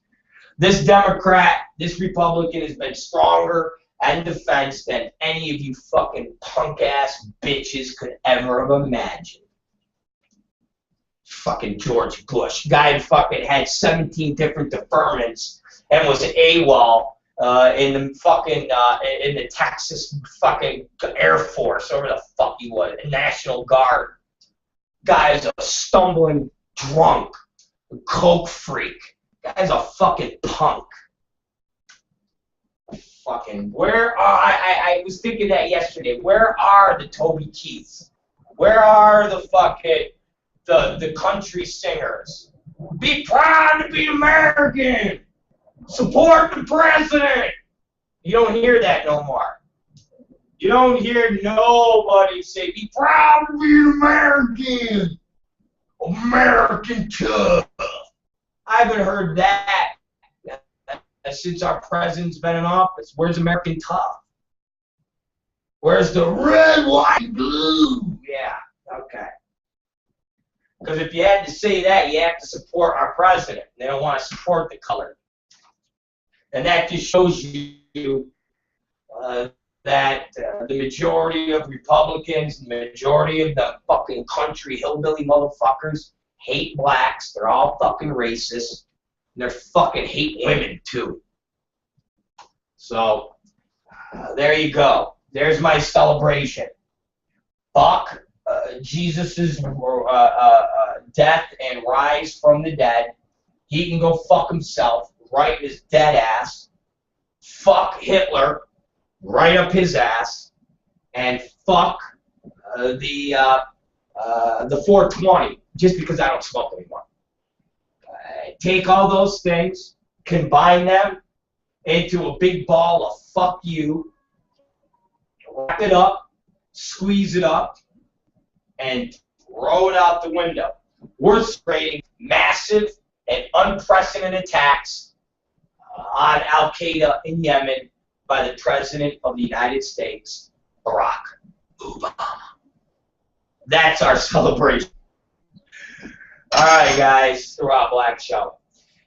I know, we haven't done a lot. We didn't do any porno today, have we?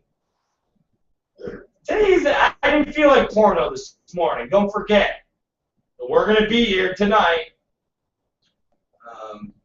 So we'll have a whole little porno party. We'll have a whole little porno party. I just didn't feel like, I really just didn't feel like going into a porno vibe. Because there's a bunch of porno shit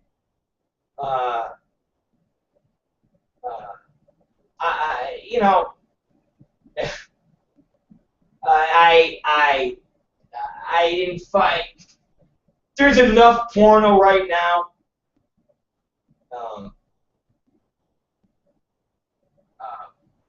There's enough porno that is going around that we don't need to spend all morning and all night, and especially as we're putting together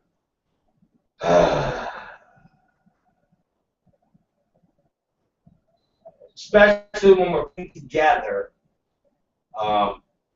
the new format for our show. And again, when we do the new format for our show, and we're putting together how it's being laid out, which we're doing right now, it's not 3 hours of porn. That's not what it is.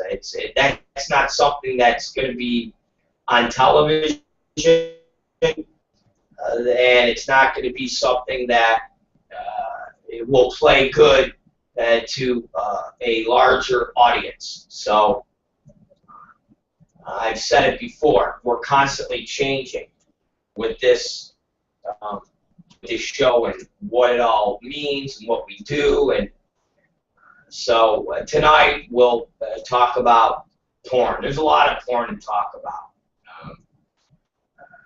You know, here's something that I wanted to talk about, and we'll touch on it because it's short and sweet, and we can basically hammer it out and move on to the news that we can use without having a huge dialogue, because it's something that we've beaten to the ground. If you go to XBiz, and again, I don't understand why our business is constantly doing this, but if you go to if you go to XBiz, which is one of the, remember, it's one of the de facto news agencies that people go even in the mainstream to get news. And if you take a look at the blog columnists on this website, they have one from Lawrence Walters. And I've talked to Lawrence Walters probably a decade ago. And I actually had an age verification page that he created on one of our sites. That's how long ago it was.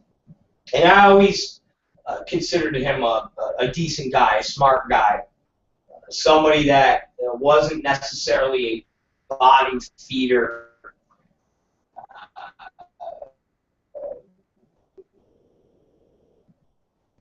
as a lot of the other porn lawyers were. He was somebody that actually does other law and actually gets paid from different clients that are not porn people.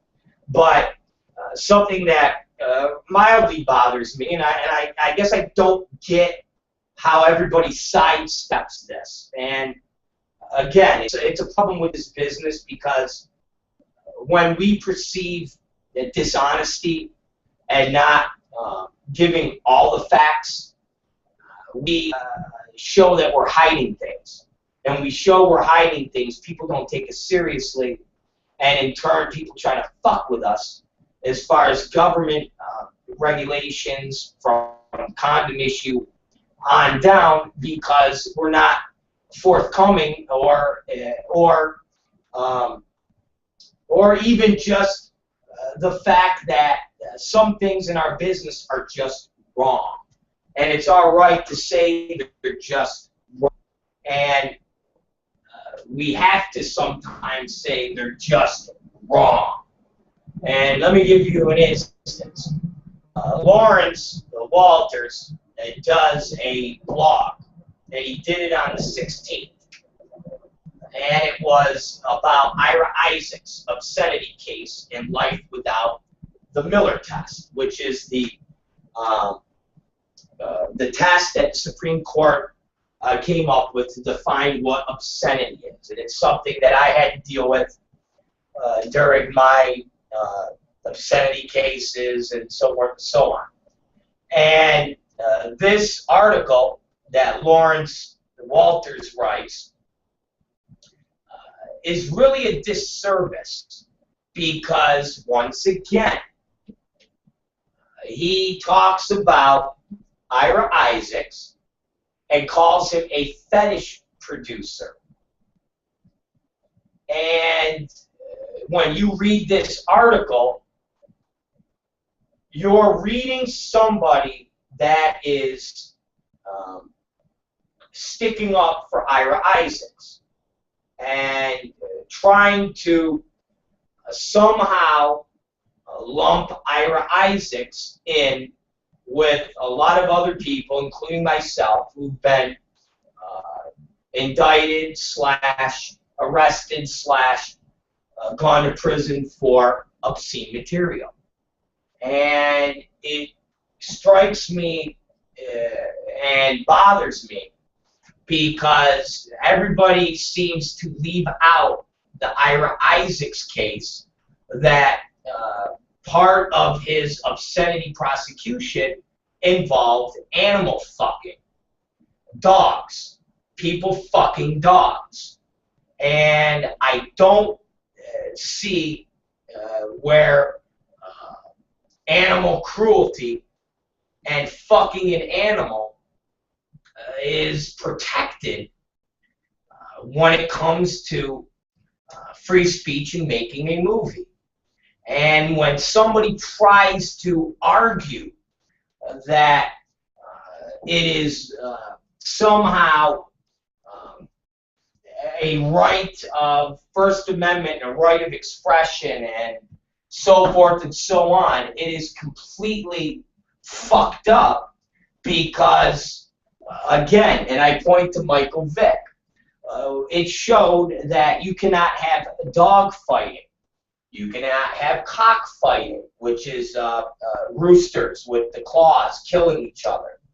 You cannot have these types of events without getting in trouble and being prosecuted. And if you can't have dog fighting and you can't have cockfighting, then you surely can't put your human cock in a dog's asshole. Or you can't have a dog fucking a girl. You can't do any of that stuff. And that takes the word fetish and really muddies up what it means. Because the normal people in this life that we live in do not equate the word fetish to dog fucking. People have always seen the word fetish and seen that name associated with girls in leather, or guys in the leather, or girls in leather and a guy whipping a girl, or a girl whipping a guy.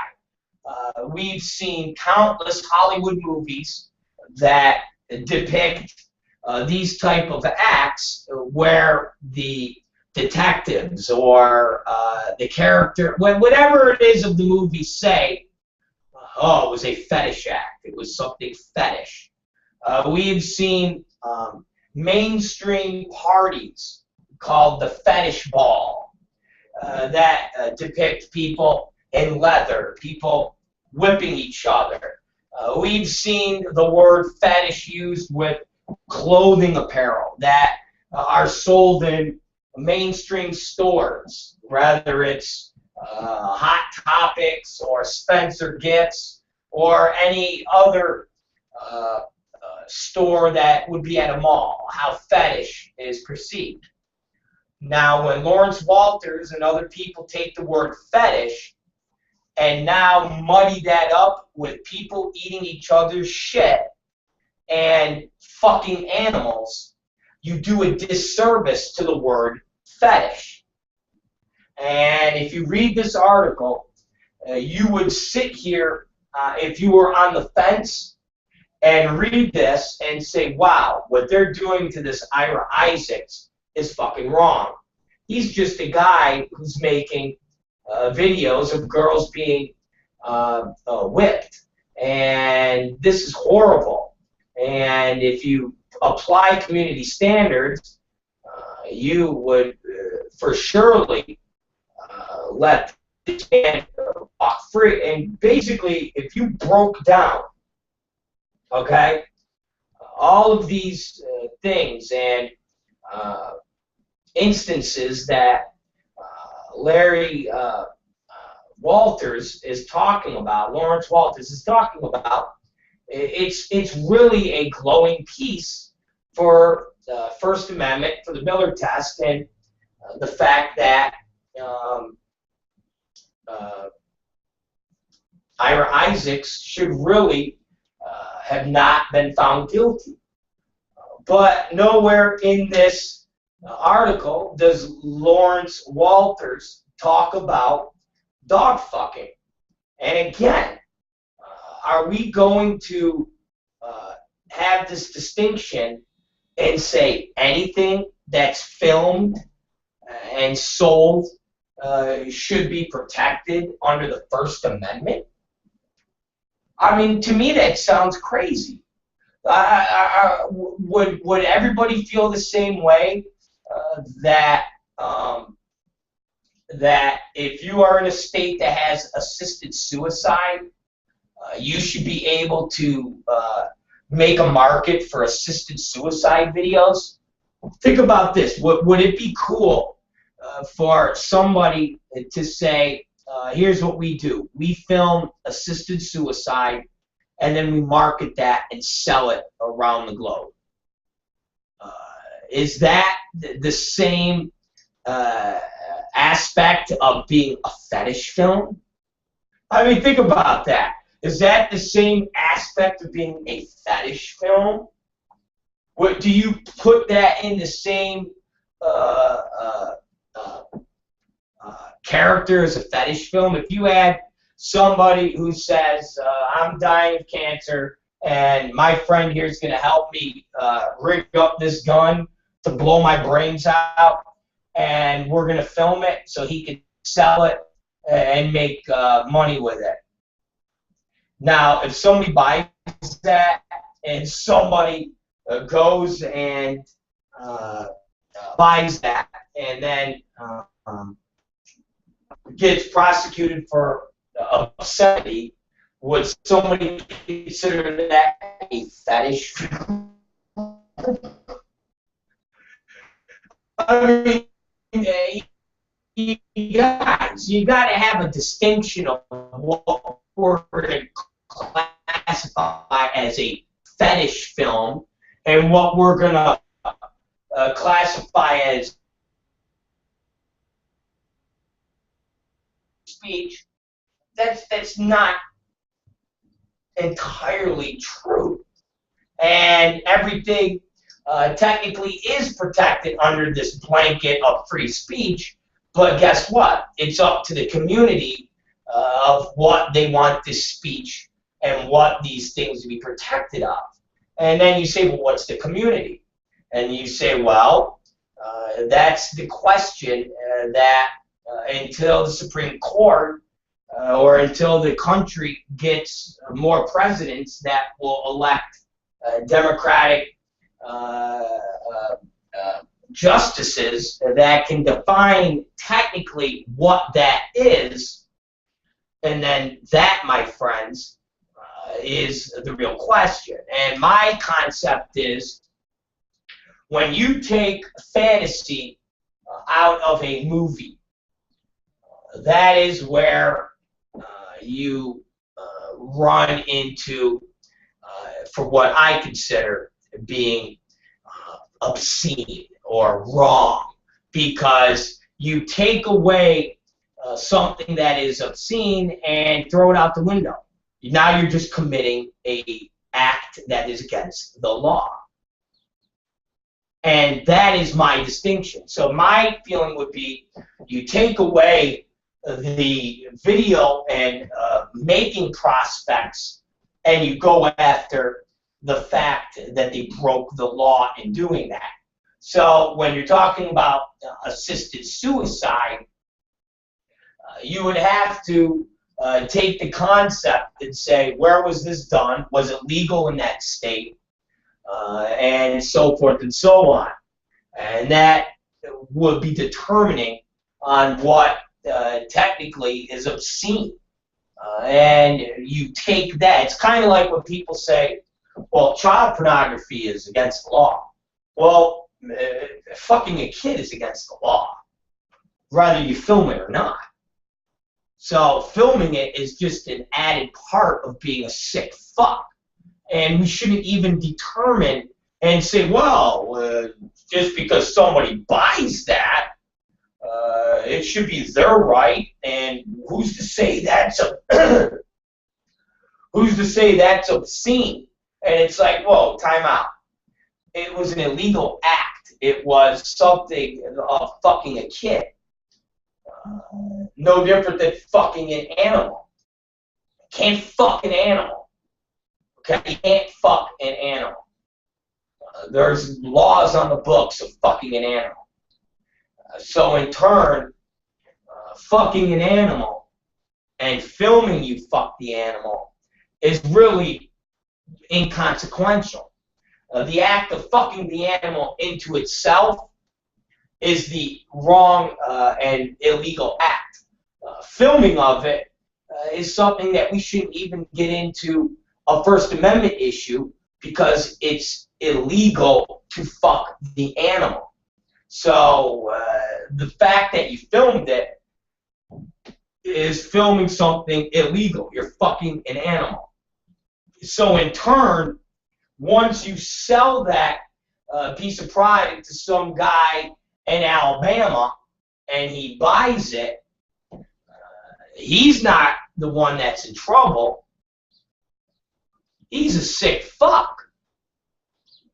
He's a disgusting, degenerate motherfucker, and it shouldn't be based on the facts of a First Amendment issue. It really is the facts of contributing to an illegal act. If you're fucking a kid, you're filming it. You're doing something wrong. You're now filming it so you can sell that and make money on it. It's kind of like a mass murderer killing somebody and painting paintings with their blood and filming and using that and then selling it. You could easily come up with the argument that people are contributing to that murder because they're saying, I will buy a painting from you if you kill a pregnant woman that's 50 years old. So he goes and kills a pregnant woman that's 50 years old, paints with her blood, and then sells you the painting. You could easily argue that whole concept. So you could actually argue that somebody who buys child pornography is really part of the rape and molestation of a child. Because without that market of somebody saying, yeah, you need it more, that person wouldn't be doing it.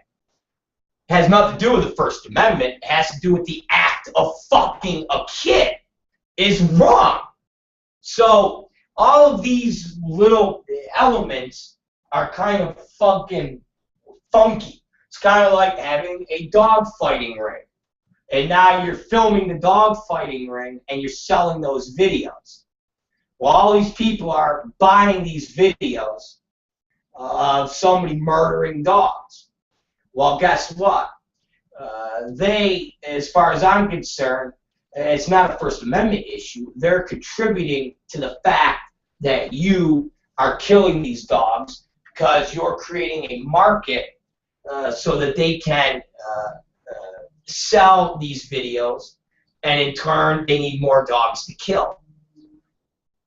Now, you might disagree with me, but in order to try to wrap this in some type of free speech type of thing is a little retarded.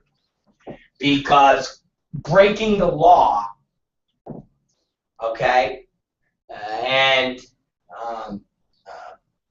filming it, and you're actually doing the deed, is not something that should be debated as a First Amendment issue. You broke the law. Take the First Amendment issue and fucking throw it aside. Throw that aside. Throw that aside. Okay? So, when I see Walters and he talks about fetish films, he's doing a disservice to the people that are reading this article because they should know that the fetish films involve dog fucking. Who cares about eating shit? That's not wrong. Go ahead and eat as much shit as you want. But at least throw in the fact that there's dog fucking. Because, let's face it, to fuck a dog, 9 out of 10 times, you're going to have to, it's kind of like the dog fighting. You know? If it's just two dogs fighting, and one dog gets the upper hand and gets the dog down, and they stop it, and it's like, okay, cool. It's a lot different than people having dogs fight to the death, and then once the dogs fight to the death, they dispatch the dog, or if the dog is hurt a little, they kill the dog on spot because it loses.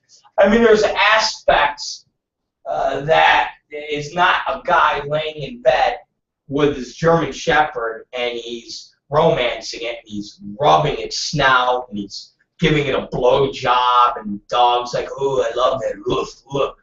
There's torture, there's abuse, there's violence involved with that animal. And that's fucking wrong. Sorry.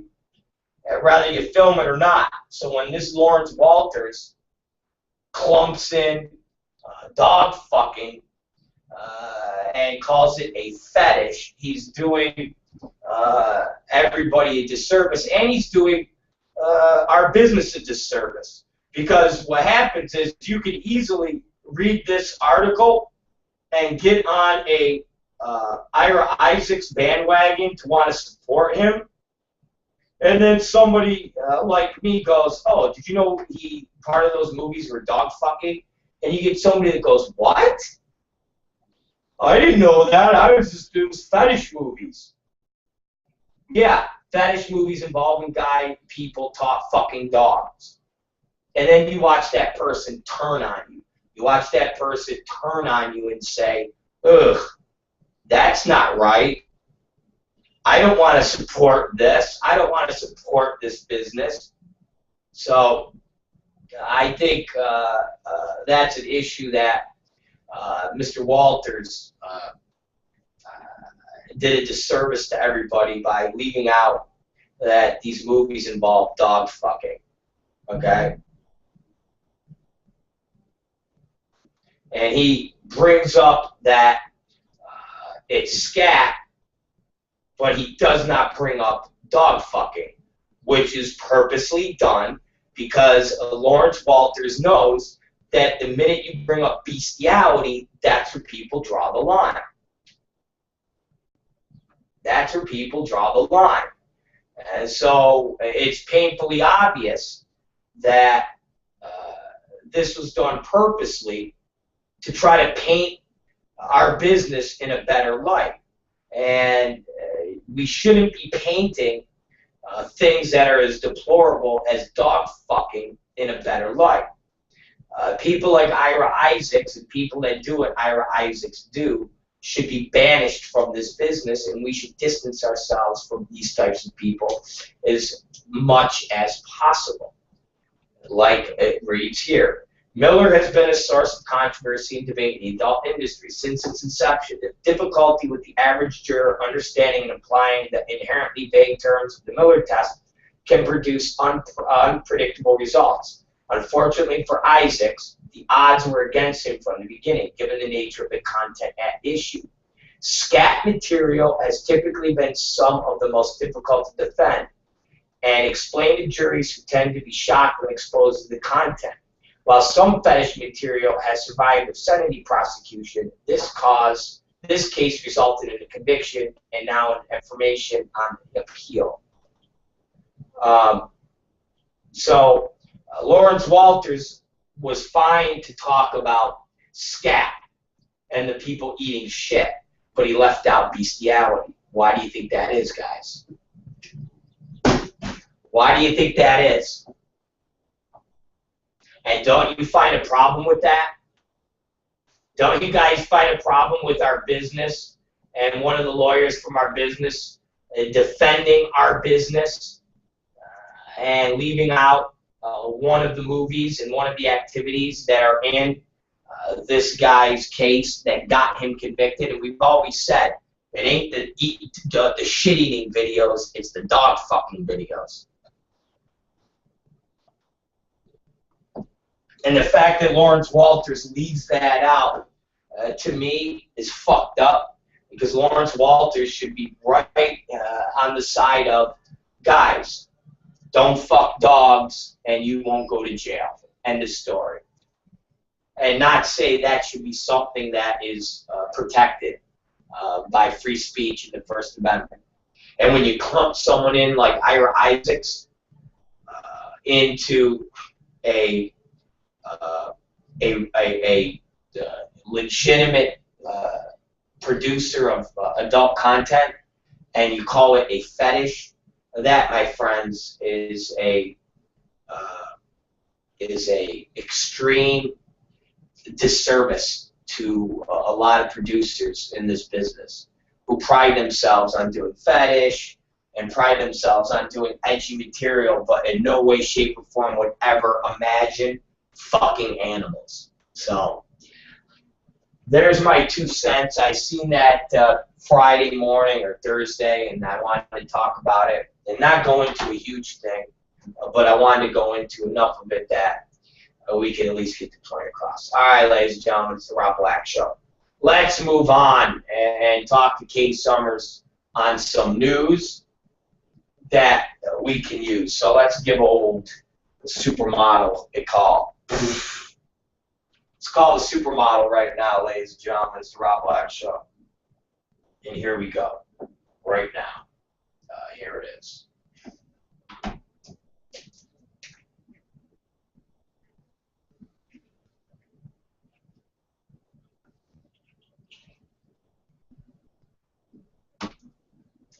Hello, Katie Summers, or I should say, supermodel Katie Summers. It is nice to speak with you. I'd like to welcome you to the Rob Black Show. And more importantly, we are ready for the news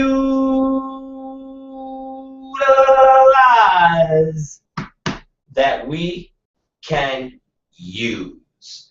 Take it away, Katie Summers, the supermodel.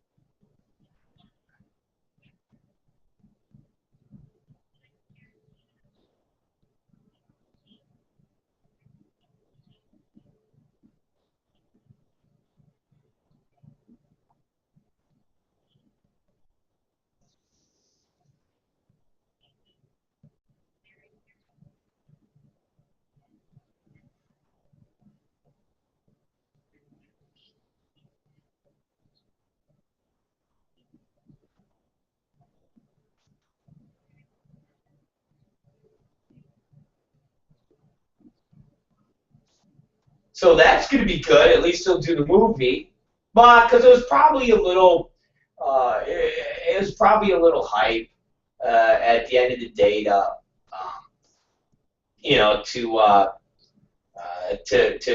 get more, you know, to hype up his movie and get a little controversy about this movie he's going to do. That's probably what it is.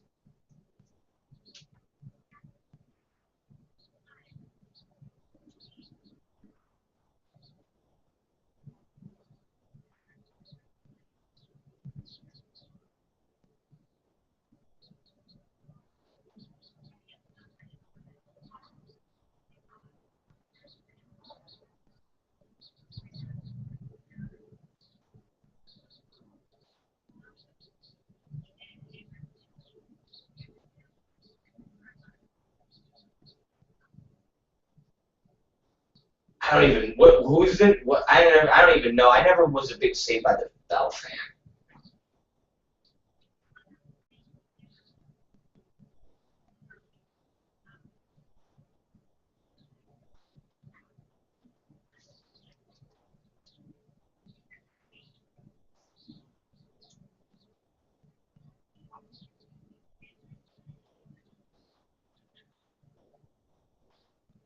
Well, Saved by the Bell, I know, Dustin Diamond, Screech, Mario Lopez, I can't remember what his name was, Tiffany Amber Thyssen,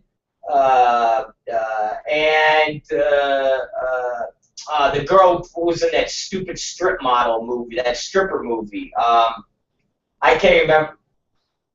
Yeah, Berkeley. That's it. Those are and the black girl's the one I don't know.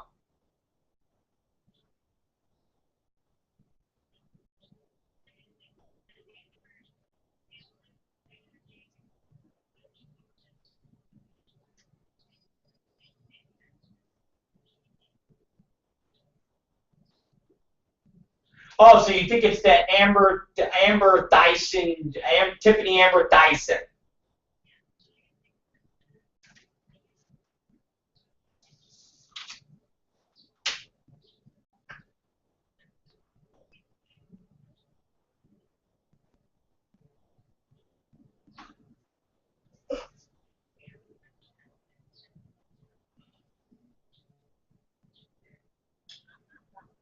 All right, so basically Tarantino's gonna uh,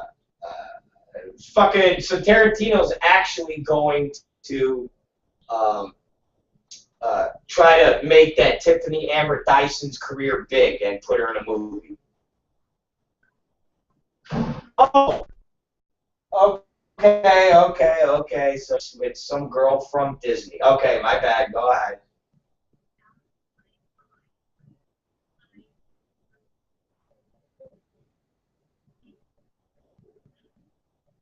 Okay.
Now, when's this going to start running? Does it already start running?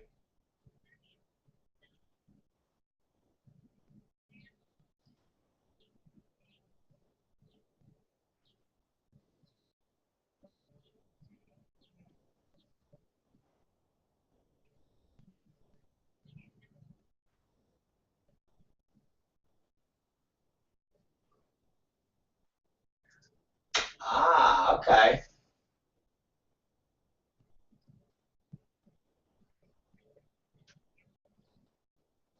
Well, that's cool. That would be good to see how that plays out in the whole AIDS and gay community. You love them gay stories, man.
Tell me about Keyshawn. Well, I seen something about Keyshawn. What is going on there?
So basically, he beat the shit out of his wife,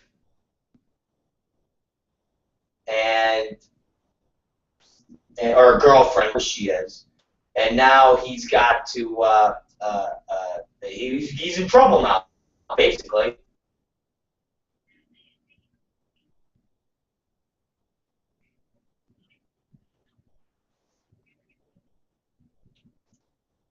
Now, I wonder what the fuck Keyshawn's doing now, because he's not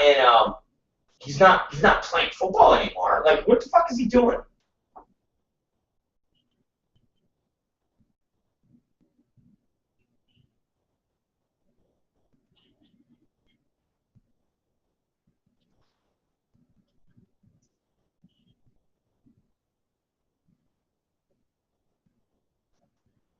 I don't think he's gonna be doing any of that shit. Cause you can't beat up your girlfriend or something like that for the NFL. That don't look good for the NFL.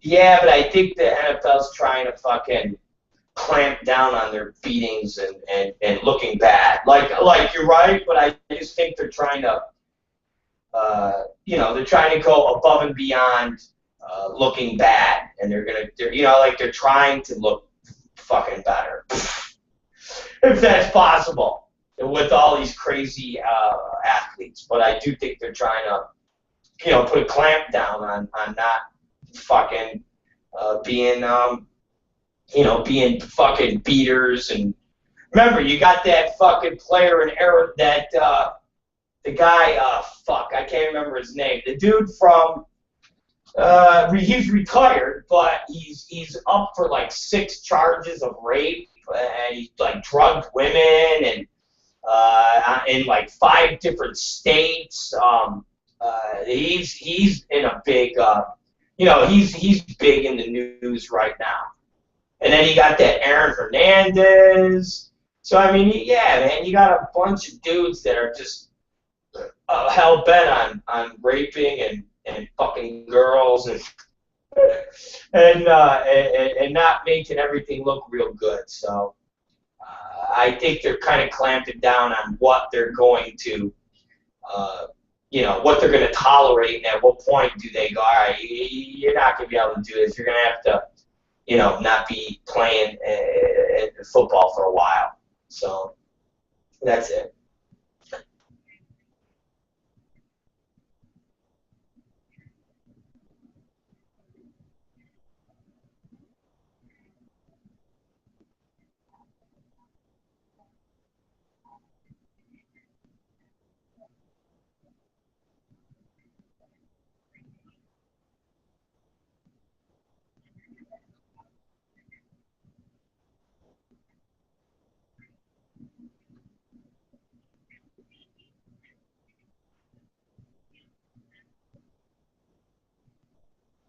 Scandal National Football League. All right, that's not bad.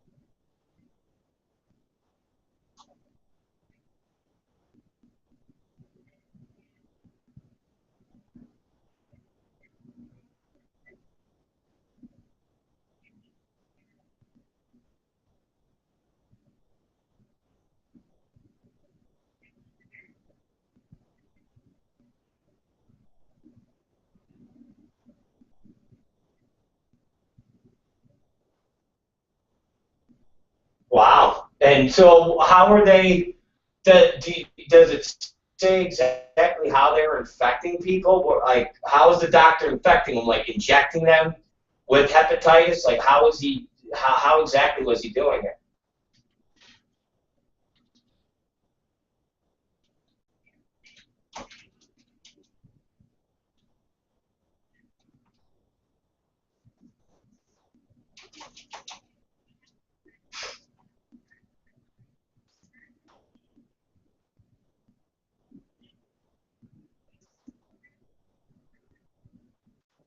Uh-huh.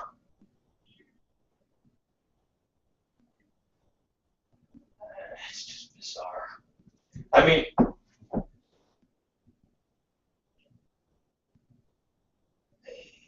it's just bizarre. It really is. Like, why? Like, does it say why they would do that? Why would these doctors infect people with hepatitis C? It's just bizarre.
That's pretty crazy. Why a doctor would and why a doctor would want to do that is insane. Why a doctor would want to inject somebody with fucking hepatitis is really crazy. Uh,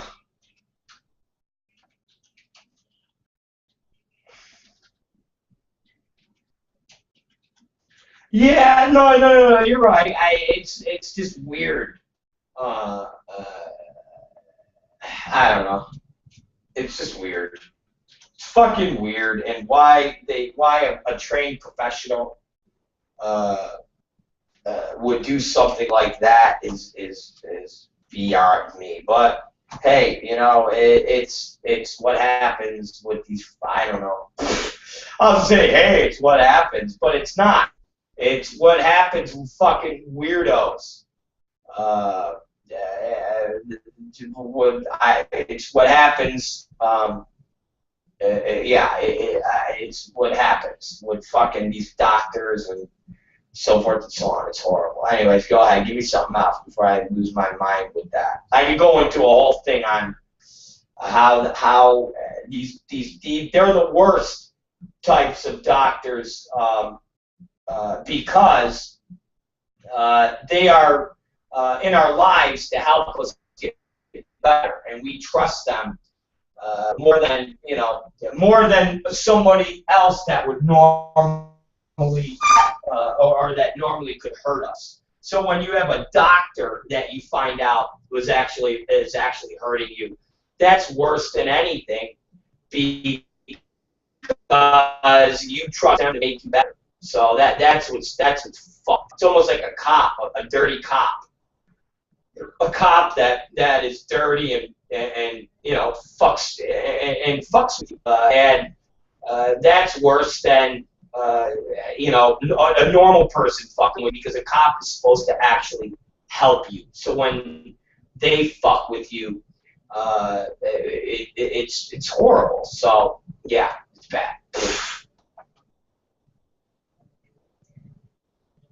Huh? Exactly.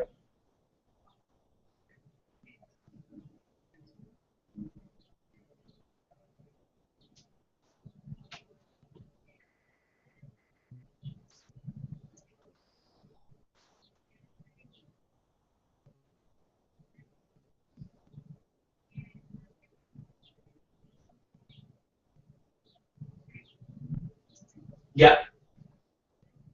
What?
Oh my God.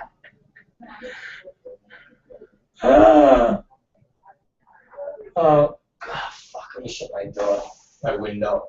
That's pretty funny. Did they show the picture of the guy she took with? Did did it look how did it look close?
Yeah.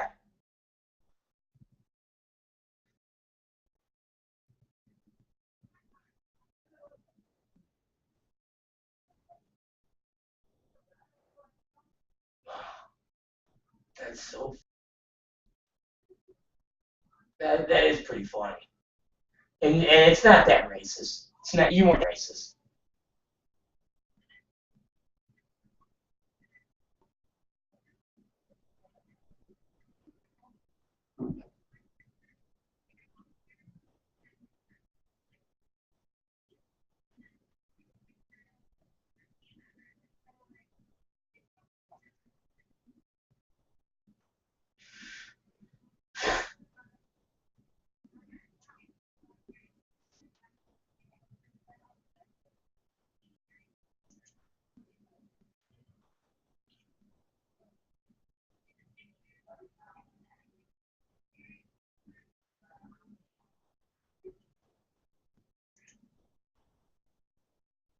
So what you're saying is you think she likes the black dick. Oh yeah. Oh yeah.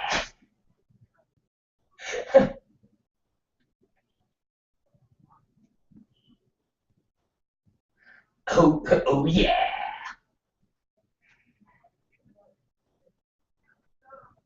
Oh my God.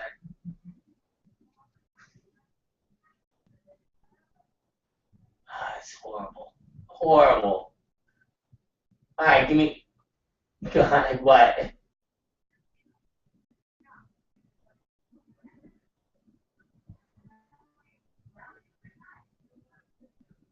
Wait.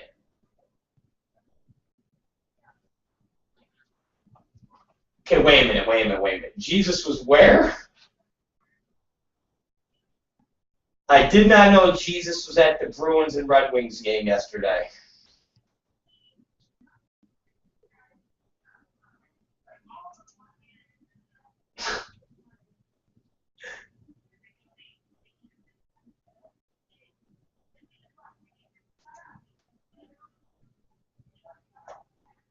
Yes. Ah! Everybody booed Jesus when he popped up on the screen.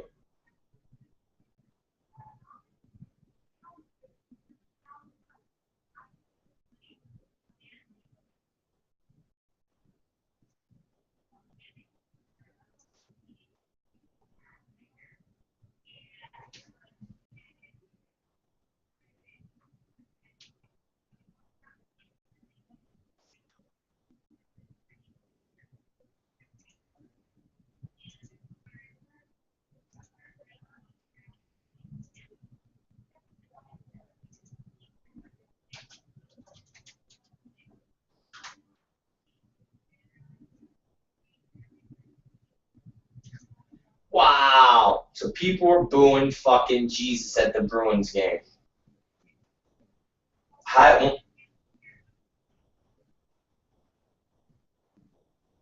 Wow. So people don't give a fuck about, they're bummed out about Jesus. They're like, get Jesus off the screen. We want somebody else.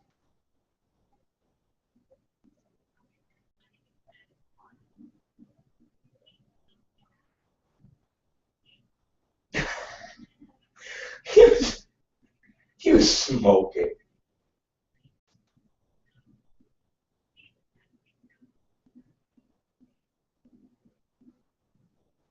Wow. Okay. So Jesus was smoking.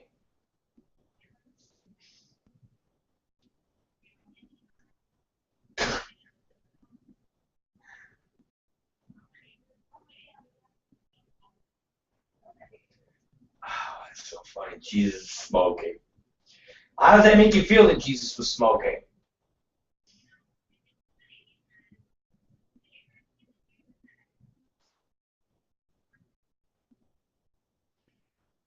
No, I don't think so.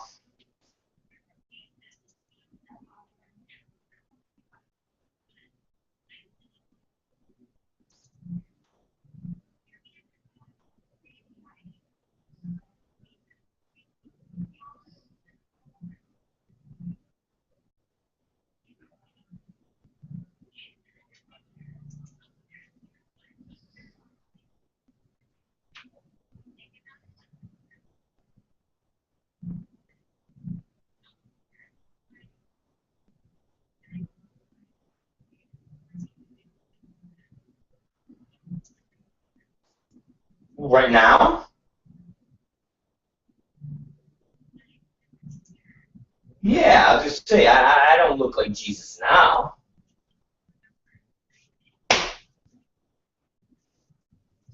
I like that. I like that. Yeah.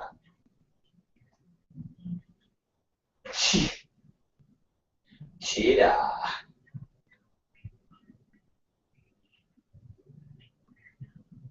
Yeah, that's true.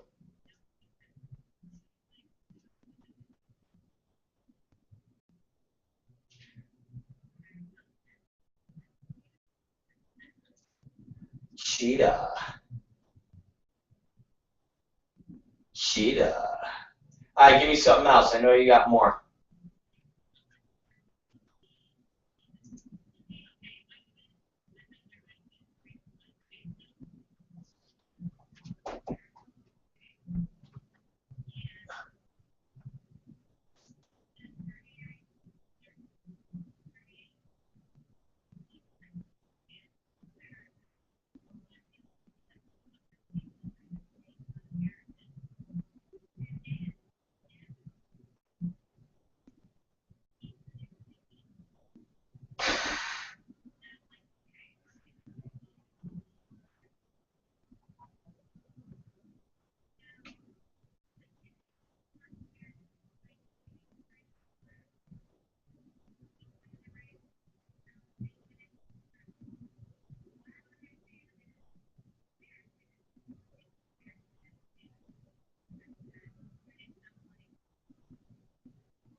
So, does he say he's from America?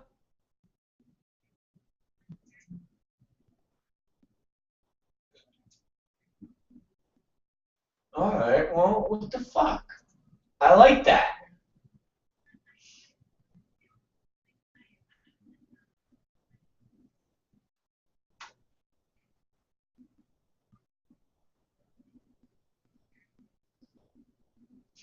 Wow.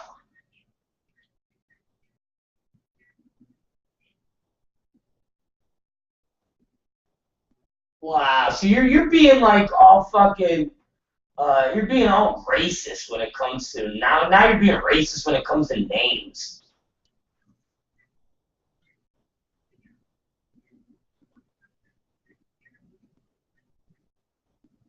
What? Okay.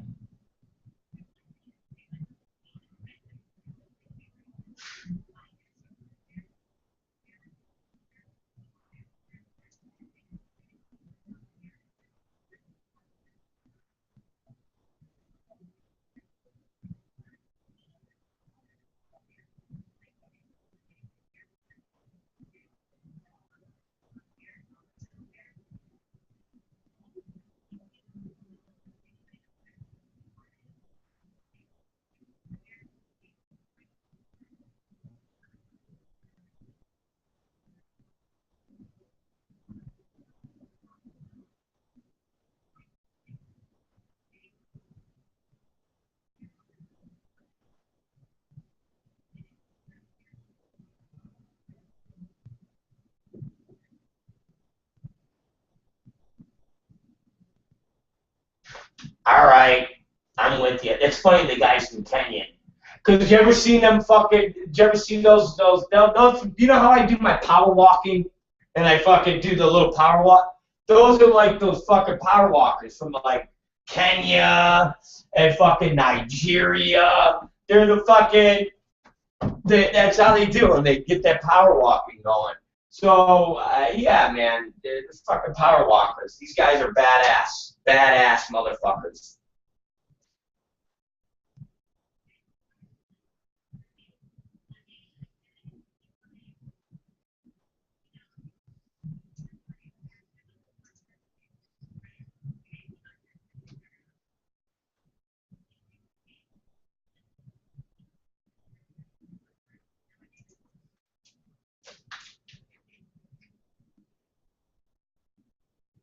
His name was. That's what his name was, right? It was.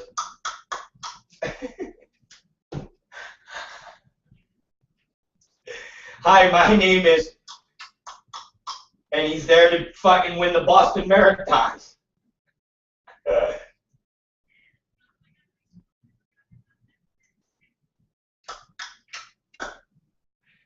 He's the power walker from fucking Kenya.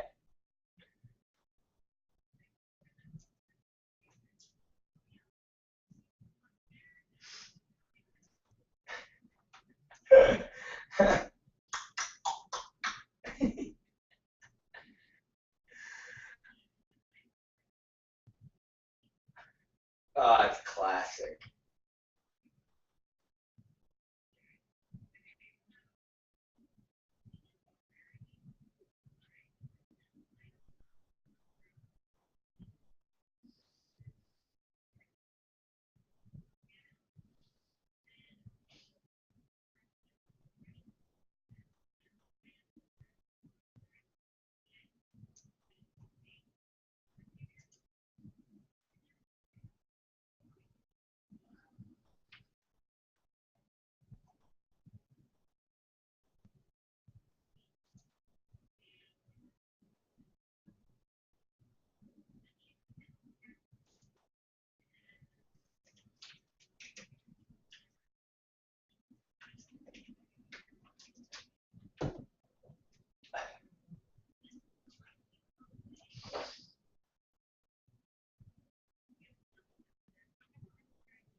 So she could have had a miscarriage. Is basically the brunt end of Lindsay Lohan could have lost her fetus.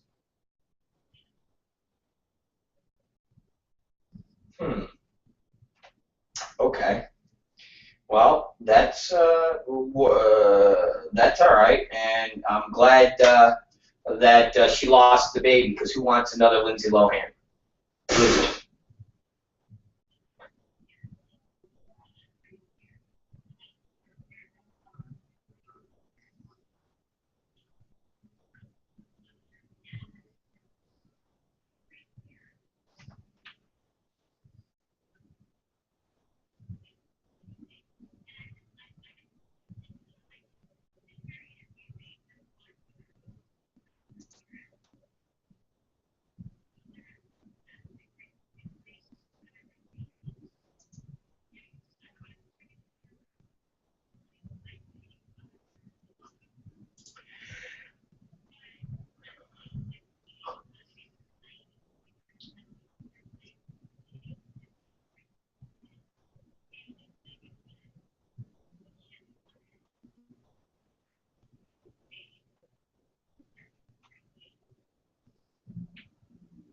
Well, I know. I'll tell you. I think they're definitely in the crazy realm. And the and I was gonna say, I haven't heard from the mother or the father in quite a long time. They've actually been quiet, which is rare. Normally, you hear a lot of those retards. You hear a lot.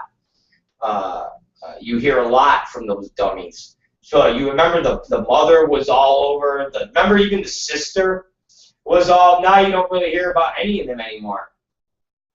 They were the first.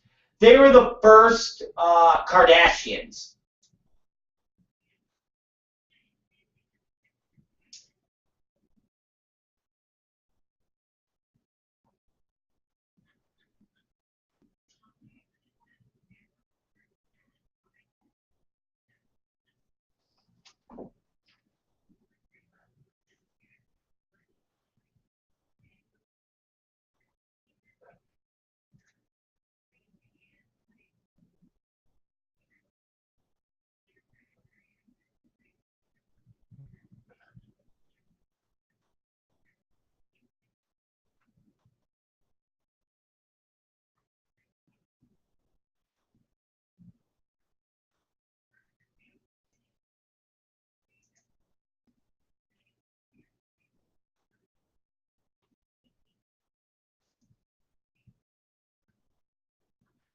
Yeah, I never liked Lindsay Lohan.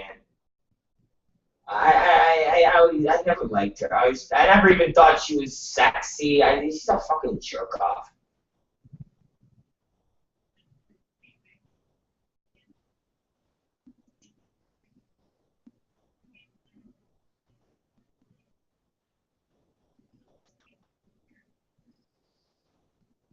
What? What?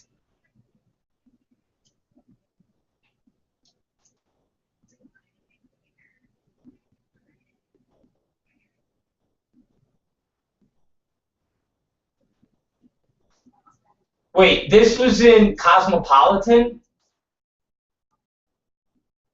Oh, and it says Taja Rainey tells her parents that she's a porn star.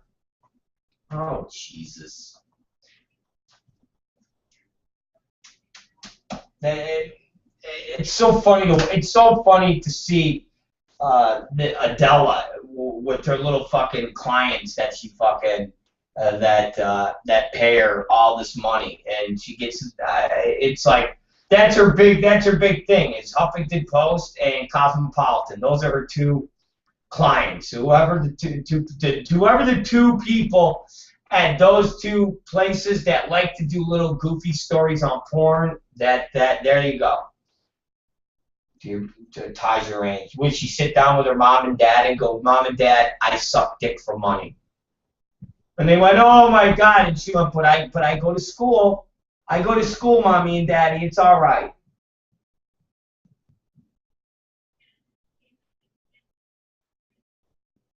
Yeah, how she gets her red bottom shoes.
How did he? Okay, go ahead. I'm sorry.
But where did he? Wait, listen. Where did he hide on the airplane?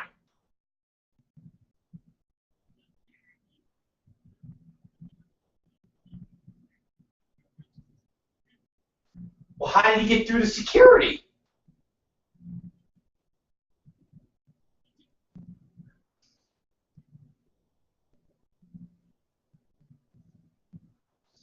Wow.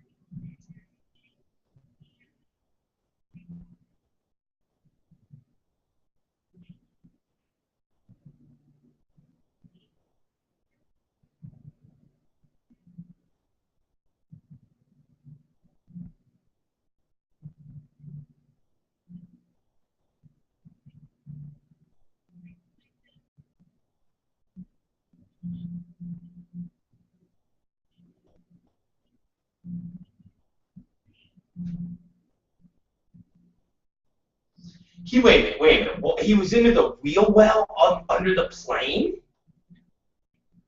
Yeah, yes, that's exactly what it is. It's basically, yes, it was basically, yes, it's wheel well. He was a stowaway.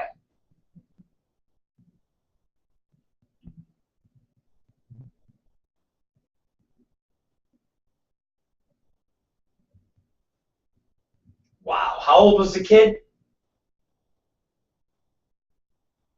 Wow.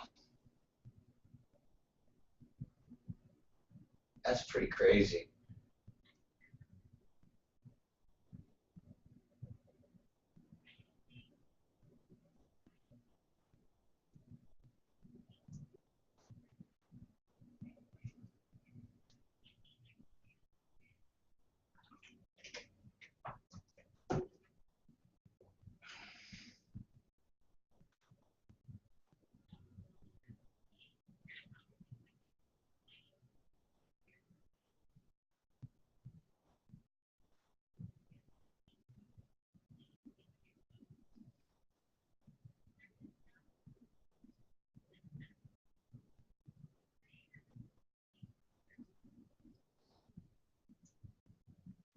Wait, say it again? Oh, I never seen that before.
Wow.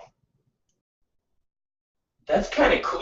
So it's I never heard of powdered alcohol.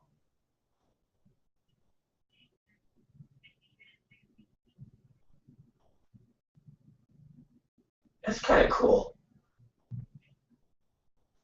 I know. I mean, do they have powdered wine? You got to get your hands on that, man.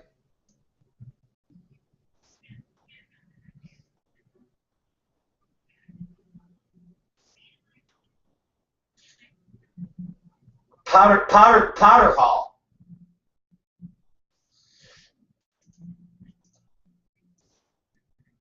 That does sound pretty good.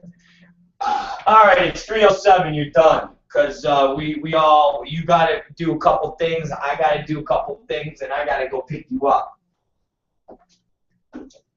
All right, well, ladies and gentlemen, that is the news that you can use. Katie Summers, thank you for a bunch of weird stories that I don't even know where we would hear any of those weird stories from, but they're fucking weird. Anyways, and tell everybody what is going on in your life for the next little bit, and we'll sign off.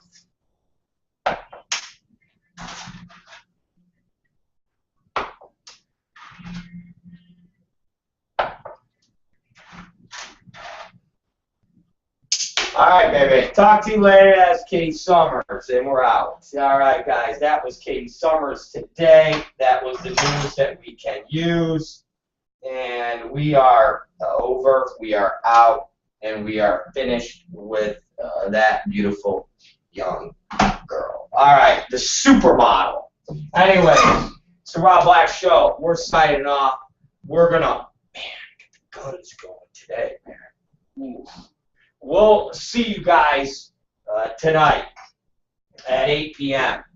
And don't forget, keep watching the night shows, because we'll be ending the night shows very soon as we up the day show time up an hour, and we add some times and some production value. And different things. So anyways, it's the Rob Black Show. We'll see you guys tonight at 8 p.m. For another engaging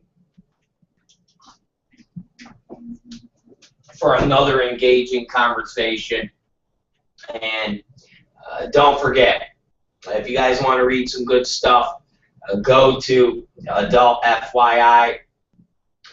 I know there's a new story up there today called Mike South, the stupid Nazi, or stupid Hitler, something like that. I can't remember. Let me see what it's called. Mike's out the stupid Hitler. He doesn't know how to tell the big lie. If you go to his site, you can read about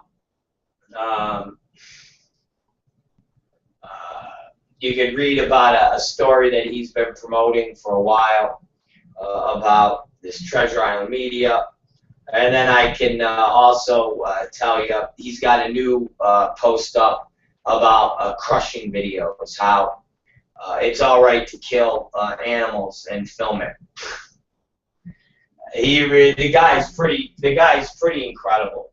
And seriously, if you look at his site today, he talks about that animals are your property, and you should be able to do whatever you want with your animals, and making crush videos and killing your videos in film is cool, and it's acceptable, and there should be no laws against it because animals are your property. Basically, Mike Stout talks about you should be able to do whatever you want with your property. Fucking guy. Remember, this is the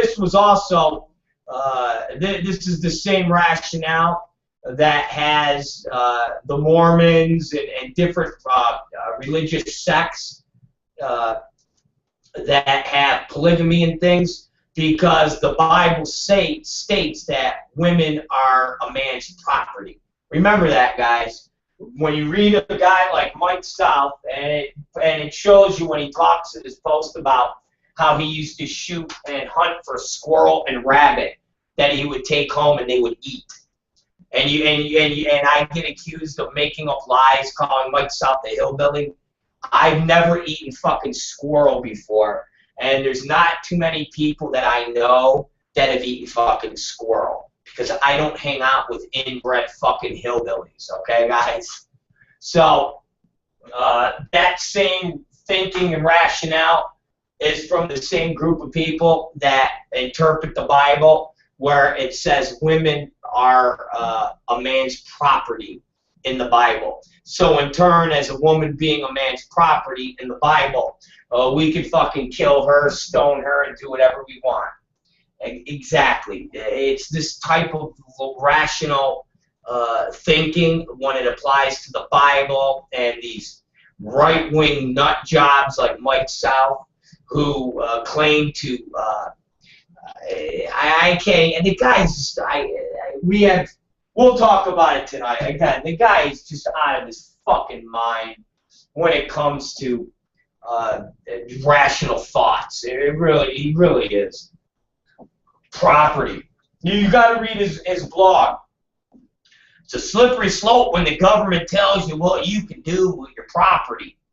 Really. I'm telling you, this is a guy who believes that you could fucking sit there and fucking shoot cops with assault rifles because they're on their property and they don't have a warrant, so we can shoot them. I mean, the guy's a domestic terrorist. He's like the cattle fucking operator. I mean, seriously, the guy is a fucking kook.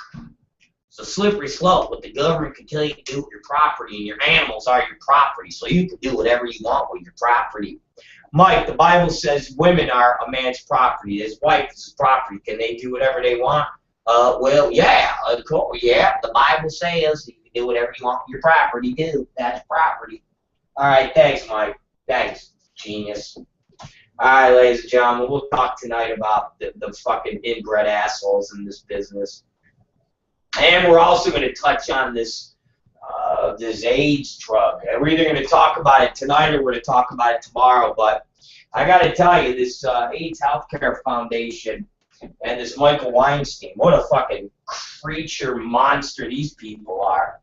Seriously, what a bunch of monsters these people are when it comes to having an agenda. Forget condoms and porn. Our industry is so arrogant to think it was always about that. They don't even want to have a drug that you could take to prevent contracting HIV. They don't even want people to take that. It's a deplorable organization, ladies and gentlemen, deplorable. So we'll be back. And, when you used to talk about, well, think about all the people they treat that are sick with HIV, AIDS, and they provide free medicine. Well, of course they better do all that when you're preventing people from taking a drug that can prevent them from getting AIDS. I would hope you would offer free fucking medicine to fucking at least fucking take care of them. When there's a drug that's available that somebody can take, and when they get exposed to HIV/AIDS, 99% chance that the drug they take will prevent them from getting AIDS, and you're trying to block that drug and trying to keep awareness down on that drug, you're damn well right you better fucking provide treatment for people with AIDS. Because it's those people that contract the AIDS, and if they would have known about this goddamn drug, they wouldn't be in a situation to have AIDS Healthcare Foundation treat them for fucking for this disease. So we might get into that tonight, or we might wait till tomorrow. I'm not really sure. Anyways, it's the Rob Black Show. We're gonna see you guys tomorrow, or I should say tonight. My bad. Tonight at 8 p.m. and we'll see you very, very soon. 5 hours from now. Yeah, I know. Real soon.